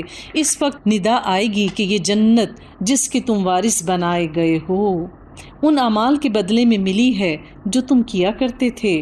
وَنَادَى أَصْحَابُ الْجَنَّةِ أَصْحَابَ النَّارِ ان قد وجدنا ما وعدنا ربک حقا۔ پھر یہ جنت کے لوگ دوزخ والوں سے پکار کر کہیں گے ہم نے ان سارے وعدوں کو ٹھیک پایا جو ہمارے رب نے ہم سے کیے تھے۔ اور پھر وہ ان سے پوچھیں گے، یعنی جنت والے جہنمیوں سے پوچھیں گے کیا تم نے بھی ان وعدوں کو ٹھیک پایا جو تمہارے رب نے تم سے کیے تھے؟ وہ جواب دیں گے ہاں۔ تب ایک پکارنے والا ان کے درمیان پکار کر کہے گا خدا کی لعنت ان ظالموں پر جو اللہ کے راستے سے لوگوں کو روکتے تھے اور اسے ٹیڑھا کرنا چاہتے تھے اور آخرت کے منکر تھے، یعنی انکار کرنے والے تھے۔ ان دونوں گروہوں کے درمیان ایک اوٹ حائل ہو جائے گی۔ اللہ تعالیٰ جنت اور دوزخ والوں کے درمیان ایک اونچی دیوار اٹھا دیں گے جس کی بلندیوں یعنی آراف پر کچھ اور لوگ ہوں گے۔ اسی کی وجہ سے اللہ تعالیٰ نے اس سورت کا نام سورۃ الآراف رکھا ہے۔ یہ ہر ایک کو اس کے قیافہ سے پہچانیں گے۔ یہ وہ لوگ ہوں گے جو اس دیوار پر بیٹھے ہوئے ہوں گے، اور وہ جنت والوں کو بھی ان کی نشانیوں سے پہچانیں گے، اور دوزخ والوں کو بھی دوزخ والوں کی نشانیوں سے پہچانیں گے۔ یہ وہ لوگ ہوں گے جو نہ بھی جنت میں بھیجے گئے ہوں گے اور نہ دوزخ میں بھیجے گئے ہوں گے، انتظار کر رہے ہوں گے اپنے فیصلے کا۔ ان کا نامہ اعمال اتنا خوبصورت نہ تھا کہ وہ جنت میں جا پاتے، اور نہ ہی ان کی برائیاں اتنی بڑی تھیں کہ اللہ ان کو جہنم میں ڈال دیتا۔ پھر وہ پکار کر کہیں گے کہ سلامتی ہو تم پر، یہ لوگ جنت میں داخل تو نہیں ہوں گے مگر وہ ابھی اس کے امیدوار ہوں گے، اللہ کے فیصلے کے انتظار میں ہوں گے۔ اور جب ان کی نگاہیں دوزخ والوں کی طرف پھریں گی تو وہ کہیں گے اے رب ہمیں ان ظالم لوگوں میں نہ بھیجنا۔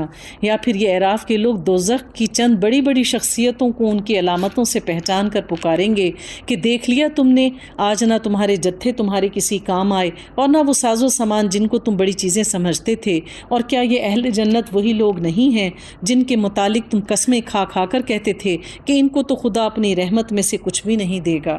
یعنی اعراف والے جب کچھ لوگوں کو دیکھیں گے، یعنی ظاہر ہے انہوں نے نیکیاں کی ہوں گی، وہ اللہ کے دین کے متعلق علم رکھنے والے ہوں گے، تو اللہ تعالیٰ نے جو نشانیاں جہنمیوں کی بتائی ہوئی ہوں گی وہ ان نشانیوں میں سے کچھ لوگوں کو پہچانیں گے اور کہیں گے کہ تم دیکھو جنت میں وہ لوگ چلے گئے جن کی تم دنیا میں عزت نہیں کرتے تھے، جن کے اسلامی شعار کی وجہ سے تم ان کا مذاق اڑایا کرتے تھے۔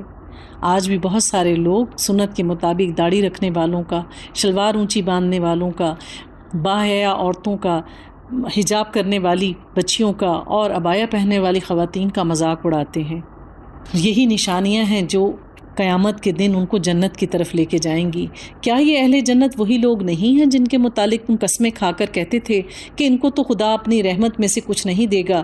آج انہی سے کہا گیا ہے کہ دیکھو جنت میں داخل ہو جاؤ، تمہارے لیے نہ کوئی خوف ہے نہ کوئی رنج۔ اور دوزخ کے لوگ جنت والوں کو پکاریں گے کہ تھوڑا سا پانی ہم پر ڈال دو، یا کوئی رزق، یا وہ کھانے کی وہ چیزیں جو اللہ تعالیٰ نے تمہیں دی ہیں وہ اوپر سے ہماری طرف پھینک دو۔ وہ جواب دیں گے کہ اللہ نے یہ دونوں چیزیں حق کا انکار کرنے والوں پر حرام کر دی ہیں۔ اللہ تعالیٰ جہنمیوں کو کھانے اور پینے، یہ دونوں چیزیں ان پر حرام ہوں گی۔ جنہوں نے اپنے دین کو کھیل اور تماشا بنا دیا تھا اور جنہیں دنیا کی زندگی نے فریب میں مبتلا کر رکھا تھا، اللہ فرماتا ہے کہ آج ہم بھی انہیں اسی طرح بھلا دیں گے جس طرح وہ اس دن ملاقات کو بھولے رہے اور ہماری آیتوں کا انکار کیا تھا۔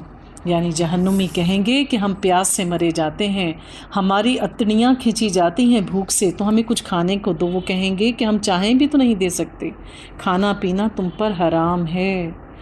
جہنمیوں کو کھانے کے لیے زقوم کا درخت کے کانٹے دیے جائیں گے، یعنی یہ ایک ایسا پودا ہے جس میں صرف کانٹے ہیں، کوئی پھل نہیں، کوئی پتا نہیں۔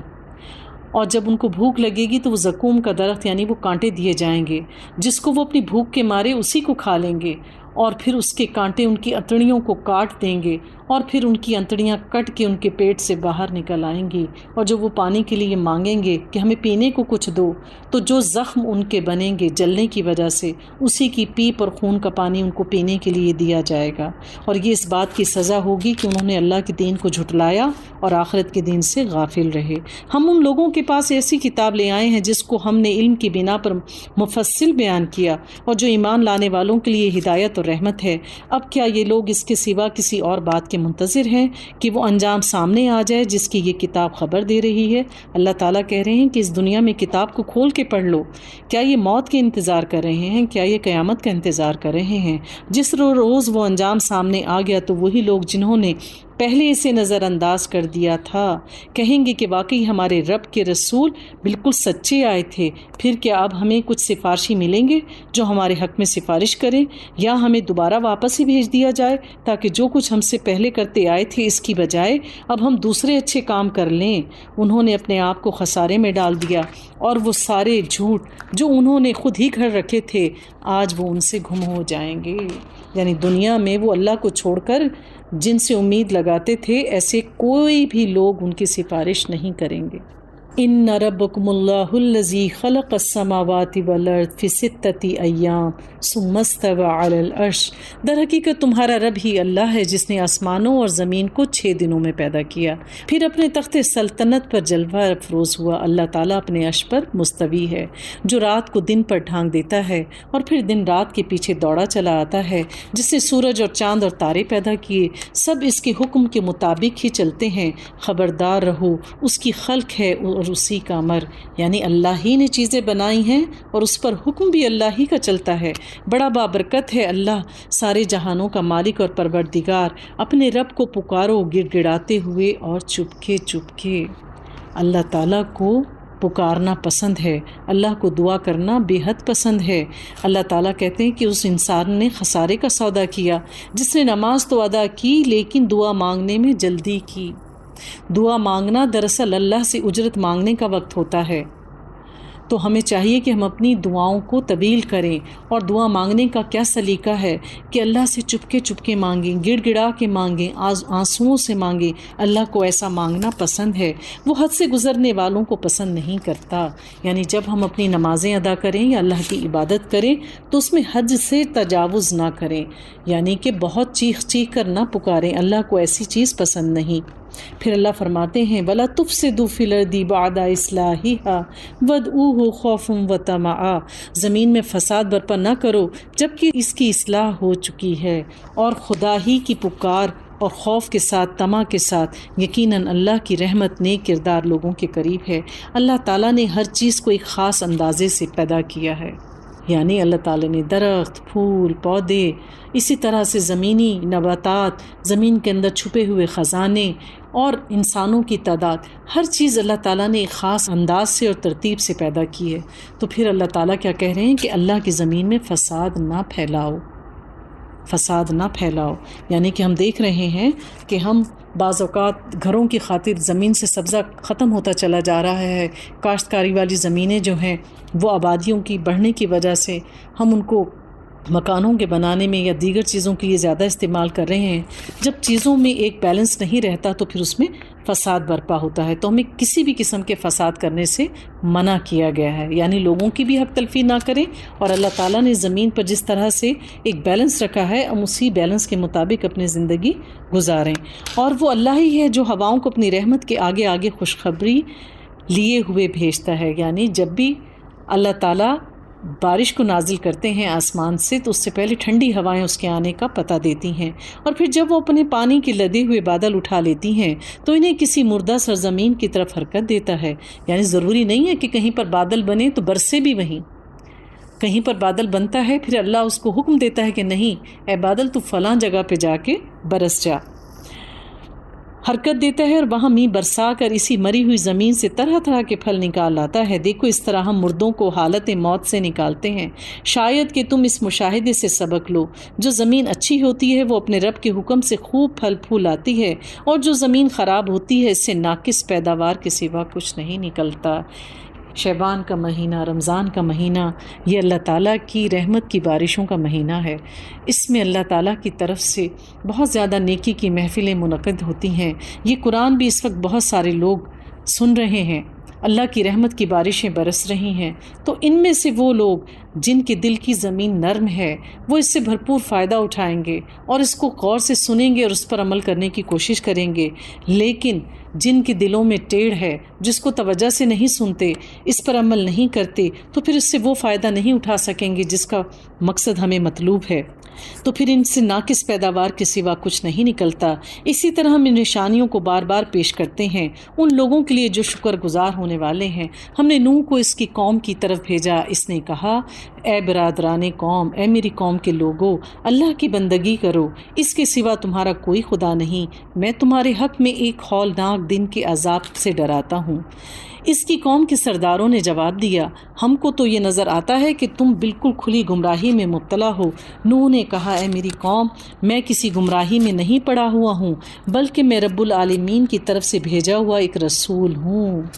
أُبَلِّغُكُمْ رِسَالَةِ رَبِّي وَأَنْصَحُ لَكُمْ وَأَعْلَمُ مِنَ اللَّهِ مَا لَا تَعْلَمُونَ۔ میں تمہیں اپنے رب کے پیغام پہنچاتا ہوں، میں تمہارا خیر خواہ ہوں، اور مجھے اللہ کی طرف سے وہ کچھ معلوم ہے جو تمہیں معلوم نہیں ہے۔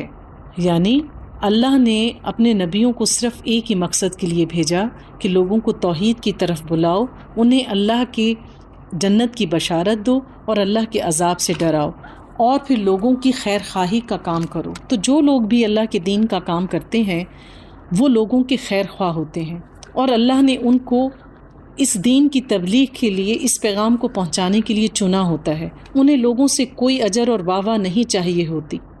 کیا تمہیں اس بات پر تعجب ہوا کہ تمہارے پاس خود تمہاری اپنی قوم کے ایک آدمی کے ذریعے سے تمہارے رب کی یاد دہانی آئی تاکہ تمہیں خبردار کرے اور تم غلط روی سے بچ جاؤ اور تم پر رحم کیا جائے، مگر انہوں نے اس کو جھٹلا دیا۔ آخرکار ہم نے اسے اور اس کے ساتھیوں کو ایک کشتی میں نجات دی اور ان لوگوں کو ڈبو دیا جنہوں نے ہماری آیات کو جھٹلایا تھا، یقیناً اندھے لوگ تھے۔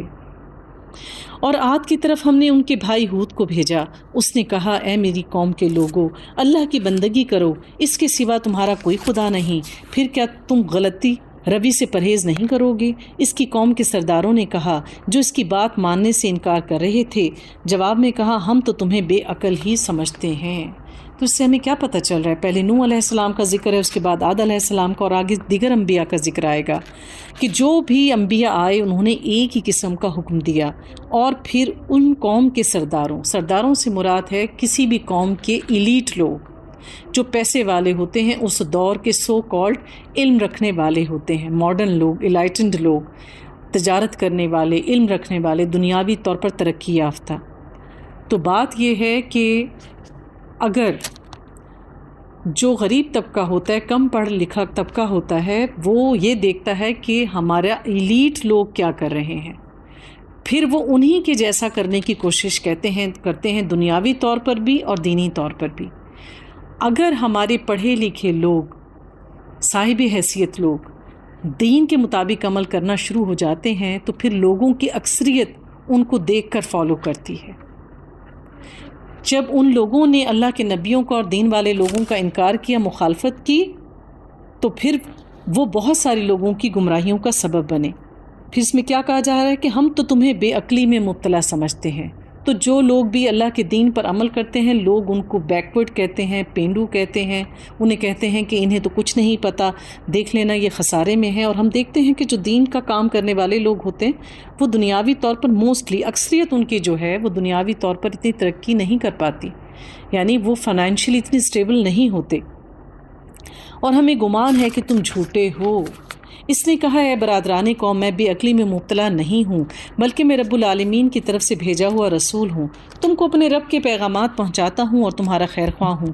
پھر جس پر بھروسہ کیا جا سکتا ہے، کیا تمہیں اس بات پر تعجب ہوا کہ تمہارے پاس خود تمہاری اپنی قوم کے ایک آدمی کے ذریعے سے تمہارے رب کی یاد دہانی آئے؟ ایک دوسرا ہمارے ساتھ نیگیٹو پوائنٹ یہ ہے کہ اگر ہمارے گھر میں سے کوئی دین پڑھ لے اور ہمیں دین کی تعلیم دے، یا ہمارے فرینڈز میں سے کوئی ایسا کر لے، یا ایسا شخص جس کو ہم اتنی عزت پہلے نہیں دیتے تھے وہ دین سیکھ کر اگر ہماری اصلاح کی کوشش کرتا ہے، تو پھر اپنے تکبر کی وجہ سے ہم اس کی بات کو اہمیت نہیں دیتے، یعنی چراغ تلے اندھیرے والا معاملہ ہو جاتا ہے۔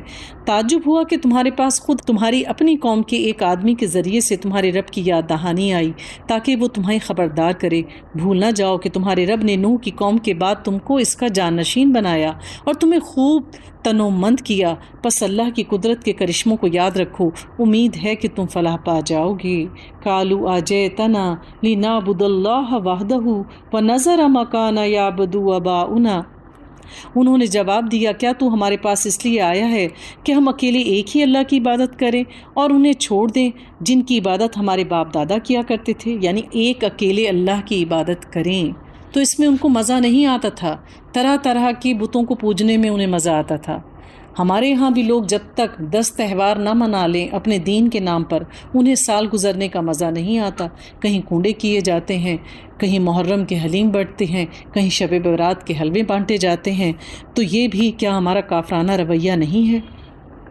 تو پھر وہ کیا کہا کرتے تھے، اچھا تو لے آ وہ عذاب جس کی تو ہمیں دھمکی دیتا ہے اگر تو سچا ہے۔ اس نے کہا تمہارے رب کی پھٹکار تم پر پڑ گئی اور اس کا غضب تم پہ ٹوٹ پڑا، کیا تم مجھے ان ناموں پر جھگڑتے ہو جو تم نے تمہارے باپ دادا نے خود سے رکھ لی ہیں، جن کے لیے اللہ نے کوئی سند کوئی دلیل نہیں دی؟ اچھا تو تم بھی انتظار کرو اور میں بھی انتظار کرتا ہوں۔ آخرکار ہم نے اپنی مہربانی سے ہود اور اس کے ساتھیوں کو بچا لیا اور ان لوگوں کی جڑ کاٹ دی جو ہماری آیات کو جھٹلا چکے تھے اور ایمان لانے والے نہیں تھے، یعنی کہ حق ہمیشہ باقی رہتا ہے اور باطل مٹنے کے لیے ہے۔ اور سمود کی طرف ہم نے اس کے بھائی صالح کو بھیجا، اس نے کہا اے برادران قوم، اللہ کی بندگی کرو اور اس کے سوا تمہارا کوئی خدا نہیں، تمہارے پاس تمہارے رب کی طرف سے کھلی دلیل آ گئی، یہ اللہ کی اونٹنی تمہارے لیے ایک نشانی کے طور پر آئی ہے، لہٰذا اسے چھوڑ دو کہ خدا کی زمین میں چرتی پھرے، اس کو کسی برے ارادے سے ہاتھ نہ لگانا ورنہ ایک دردناک عذاب تم پر آئے گا۔ یاد کرو وہ وقت جب اللہ نے قوم عاد کے بعد تمہیں اس کا جانشین بنایا تھا اور تم کو زمین پر عزت بخشی تھی، آج تم اس کی ہموار میدانوں میں عالیشان محل بناتے ہو اور اس کے پہاڑوں کو اپنے مکانات کی شکل میں تراشتے ہو۔ یعنی قوم عاد کے بعد جب اس قوم کو اللہ تعالیٰ نے بڑائی دی تو ان کی ترقی اتنی عروج پر تھی کہ وہ پہاڑوں کو کاٹ کاٹ کر اپنے گھر بناتے تھے۔ پس اس کی قدرت کے کرشموں سے غافل نہ ہو جاؤ اور زمین میں فساد برپا نہ کرو۔ الذین استکبروا من قومہ، اس کی قوم کے سرداروں نے جو بڑے بنے ہوئے تھے کمزور طبقے کے ان لوگوں سے جو ایمان لے آئے تھے، کہا کیا تم واقعی یہ جانتے ہو کہ صالح اپنے رب کا پیغمبر ہے؟ انہوں نے جواب دیا بے شک جس پیغام کے ساتھ وہ بھیجا گیا ہے اسے ہم مانتے ہیں۔ یعنی صالح علیہ السلام کی قوم میں ان کے جو مالدار لوگ تھے، سردار تھے، وہ ایمان نہ لائے اور شروع میں غریب لوگ ان پر ایمان لے کر آئے۔ نبی پاک صلی اللہ علیہ وآلہ وسلم پر بھی شروع میں جو لوگ ایمان لائے ان میں سے زیادہ تر اسی طرح کے لوگ تھے۔ تو بات یہ ہے کہ جو غریب ہوتے ہیں اس کے لیے تکبر کرنے کے لیے کوئی چیز نہیں ہوتی، جبکہ عمراء اپنی سٹیٹس کی وجہ سے، اپنے رتبے کی وجہ سے، اپنی دولت کی وجہ سے، اپنے دنیاوی علم کی وجہ سے تکبر میں مبتلا ہوتے ہیں، اس لیے وہ بتانے والے کی بات کو اتنی توجہ سے نہیں سنتے، سامنے والے کو اتنی اہمیت نہیں دیتے۔ اسے ہم مانتے ہیں۔ ان بڑائی کے دعویٰ داروں نے کہا جس چیز کو تم نے مانا ہے ہم تو اس کے انکار کرنے والے ہیں۔ فَعَقَرُوا النَّاقَةَ وَعَتَوْا عَنْ أَمْرِ رَبِّهِمْ، پھر انہوں نے اس اونٹنی کو مار ڈالا اور پورے تمرود کے ساتھ اپنے رب کے حکم کی خلاف ورزی کر گزرے، اور صالح سے کہہ دیا کہ لے آ وہ عذاب جس کی تو ہمیں دھمکی دیتا ہے، اگر تو واقعی پیغمبروں میں سے ہے۔ آخرکار ایک دہلا دینے والی آفت نے انہیں آ لیا اور وہ اپنے گھروں میں اوندھے پڑے کے پڑے رہ گئے، یعنی انہیں اپنی بڑائی پر غرور تھا کہ ہم بڑے بڑے پہاڑوں کو کاٹ کر گھر بناتے ہیں۔ جب اللہ کی طرف سے ایک چنگھاڑ آئی، ایک زلزلہ آیا، تو وہ اپنے گھروں میں اوندھے پڑے ہوئے تھے، یعنی وہ اپنے منہ کے بل زمین پر گر پڑے، اور صالح یہ کہتا ہوا ان کی بستیوں سے نکل گیا کہ اے میری قوم، میں نے اپنے رب کا پیغام تجھے پہنچا دیا اور میں نے تیری بہت ہی خیر خواہی کی، اور میں کیا کروں کہ تجھے اپنی خیر خواہی پسند ہی نہ تھی۔ اور لوط کو ہم نے پیغمبر بنا کر بھیجا۔ پھر یاد کرو جب اس نے اپنی قوم سے کہا، کیا تم ایسے بے حیا ہو گئے ہو کہ فحش کام کرتے ہو، اور جب تم سے پہلے دنیا میں کسی نے نہیں کیا؟ قوم لوط انتہائی بے حیائی میں مبتلا تھی۔ وہ ہومو سیکچول لوگ تھے، مرد مردوں کے ساتھ بدکاری کیا کرتے تھے۔ ان سے پہلے یہ برا فعل کسی نے بھی نہیں کیا تھا۔ تم عورتوں کو چھوڑ کر مردوں سے اپنی خواہش پوری کرتے ہو، حقیقت یہ ہے کہ تم بالکل ہی حد سے گزر جانے والے ہو۔ مگر اس کی قوم کا جواب اس کے سوا کچھ نہ تھا کہ نکالو ان لوگوں کو اپنی بستیوں سے، بڑے پاک باز بنتے ہو۔ یعنی ان کی قوم نے کیا کہا کہ تم بڑے آئے ہمیں نصیحت کرنے والے، اور وہ سب کے سب اکٹھے ہو گئے کہ یہ ہمیں اس فعل سے روکتا ہے، تو بہتر ہے کہ اس کو ہی اپنی بستی سے نکال دو۔ آخرکار ہم نے لوط اور اس کے گھر والوں کو بجز اس کی بیوی کے جو پیچھے رہ جانے والوں میں سے تھی بچا کر نکال دیا، اور اس قوم پر برسائی ایک بارش۔ پھر دیکھو کہ ان مجرموں کا انجام کیسا ہوا۔ حضرت لوط علیہ السلام کی بیوی ان کی قوم میں سے تھی، اور وہ اپنی قوم کی ہمدردی اپنے دل میں رکھتی تھی، اور اسی طرح جو بھی کوئی شخص ان کی بستی میں داخل ہوتا تھا ان کی بیوی اپنے قوم کے لوگوں کو جا کے اطلاع دیتی تھی، تو اللہ تعالیٰ نے اس کے اس برے فعل کی وجہ سے اس کو بھی عذاب میں مبتلا کیا، اور حضرت لوط علیہ السلام اپنی بیٹیوں کے ساتھ اس بستی سے بچا لیے گئے۔ اور مدین والوں کی طرف ہم نے ان کے بھائی شعیب کو بھیجا۔ اس نے کہا، اے برادران قوم، اللہ کی بندگی کرو، اس کے سوا تمہارا کوئی خدا نہیں، تمہارے پاس تمہارے رب کی طرف سے صاف رہنمائی آ گئی، لہٰذا وزن اور پیمانے پورے کرو۔ حضرت شعیب علیہ السلام کی قوم ناپ تول میں کمی کیا کرتی تھی۔ لوگوں کو ان کی چیزوں کو گھاٹا نہ دو، یعنی انہیں پورا پورا تول کے دو، اور زمین میں فساد برپا نہ کرو، یعنی جب لوگوں کو انصاف نہیں ملتا، حق نہیں ملتا، پوری چیز نہیں ملتی، تو جھگڑا اور فساد پیدا ہوتا ہے، جبکہ اس کی اصلاح ہو چکی ہے۔ اسی میں تمہاری بھلائی ہے اگر تم مومن ہو۔ اور زندگی کے راستے پر راہزن بن کر نہ بیٹھ جاؤ کہ لوگوں کو خوفزدہ کرنے اور ایمان لانے والوں کو خدا کے راستے سے روکنے لگو، اور سیدھی راہ کو ٹیڑھا کرنے کے درپے ہو جاؤ۔ یعنی جو لوگ اللہ کے دین کے راستے پر آتے ہیں انہیں باتیں بنا کر یا ان کے دل میں کوئی گمراہی پیدا کر کے انہیں اللہ کے راستے پر عمل کرنے سے نہ روکو۔ یاد کرو وہ زمانہ جب کہ تم تھوڑے تھے، پھر اللہ نے تمہیں بہت کر دیا، اور آنکھ کھول کر دیکھو کہ دنیا میں مفسدوں کا یعنی فساد کرنے والوں کا انجام کیا ہوا۔ اگر تم میں سے ایک گروہ اس تعلیم پر جس کے ساتھ میں بھیجا گیا ہوں ایمان لاتا ہے اور دوسرا ایمان نہیں لاتا، فَاصْبِرُوا تو پھر صبر کرو، حَتَّى يَحْكُمَ اللَّهُ بَيْنَنَا وَهُوَ خَيْرُ الْحَاكِمِينَ تو اس وقت تک صبر کرتے رہو یہاں تک کہ اللہ ہمارے درمیان فیصلہ کر دے، اور وہی سب سے بہتر فیصلہ کرنے والا ہے۔ یعنی دین والوں کو اور نبیوں کو اللہ نے ہمیشہ ایک ہی نصیحت کی کہ اگر لوگ ایمان لے آتے ہیں تو یہ ان کے حق میں اچھا ہے، لیکن اگر کوئی لوگ بار بار نصیحت کے باوجود ایمان نہیں لاتے تو پھر صبر کرو ان کے برے رویے پر اور برے اعمال پر، اس وقت تک کہ اللہ تعالیٰ ان کے درمیان فیصلہ کر دے، یعنی قیامت دن تک کے لیے ان کا معاملہ پھر اللہ کے سپرد کر دو۔ آج کی سنت، جوتا یا لباس پہننا۔ نبی پاک صلی اللہ علیہ وآلہ وسلم نے فرمایا کہ جب تم میں سے کوئی بھی شخص جوتا پہننے لگے تو سب سے پہلے اپنا دایاں پاؤں جوتے میں ڈالے، اور جب اتارنے لگے تو سب سے پہلے بایاں پاؤں جوتے سے باہر نکالے، یا تو دونوں پاؤں اکٹھے جوتے میں ڈالے یا دونوں باہر نکالے۔ ہم دن رات میں کئی بار اپنا جوتا پہنتے اور اتارتے ہیں، تو پھر غور کیجئے کہ ہر بار اگر ہم نبی پاک کی اس سنت پر عمل کریں گے تو ہر بار یہ عمل کرنے پہ ہمیں 10 نیکیاں ملیں گی۔ اسی طریقے سے لباس کو پہنتے ہوئے بھی ہمیں اپنی دائیں سائڈ سے ہی شروع کرنا چاہیے۔ لباس اتارتے ہوئے بسم اللہ کہنے سے شیاطین ہم سے دور ہو جاتے ہیں اور وہ ہمیں ننگے بدن نہیں دیکھ پاتے، اس لیے لباس اتارتے ہوئے بسم اللہ کا پڑھنا ضروری ہے۔ لباس کو اتارنے کے کئی مقاصد ہوتی ہیں، کبھی ہم غسل کرنے کے لیے، کبھی ہم سونے کے لیے لباس اتارتے ہیں، کبھی ہم نے لباس تبدیل کرنا ہوتا ہے اس کے لیے لباس اتارتے ہیں۔ تو ہمیں نبی پاک کی سنتوں کا اتباع کرنا چاہیے، تو ہمیں ایسا لباس نہیں پہننا چاہیے جو صرف ہم دکھاوے کے لیے پہنیں اور جو ہماری وجہ شہرت بنے، اور اس کو پہن کر ہم تکبر میں مبتلا ہو جائیں اور دوسرے لوگوں کو حقیر جانیں۔ تو نبی پاک صلی اللہ علیہ وآلہ وسلم جب بھی کوئی نیا لباس یا پگڑی پہنتے تھے تو آپ یہ دعا کیا کرتے تھے، اللہم لک الحمد انت قصوتنیہ انی اسألک من خیرہ وخیر ما صنع لہ واعوذ بک من شرہ وشر ما صنع لہ۔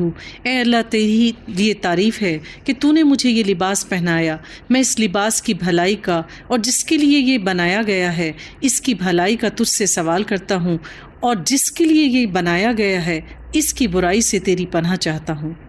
سبحانک اللہم اشہد ان لا الہ الا انت استغفرک واتوب الیک۔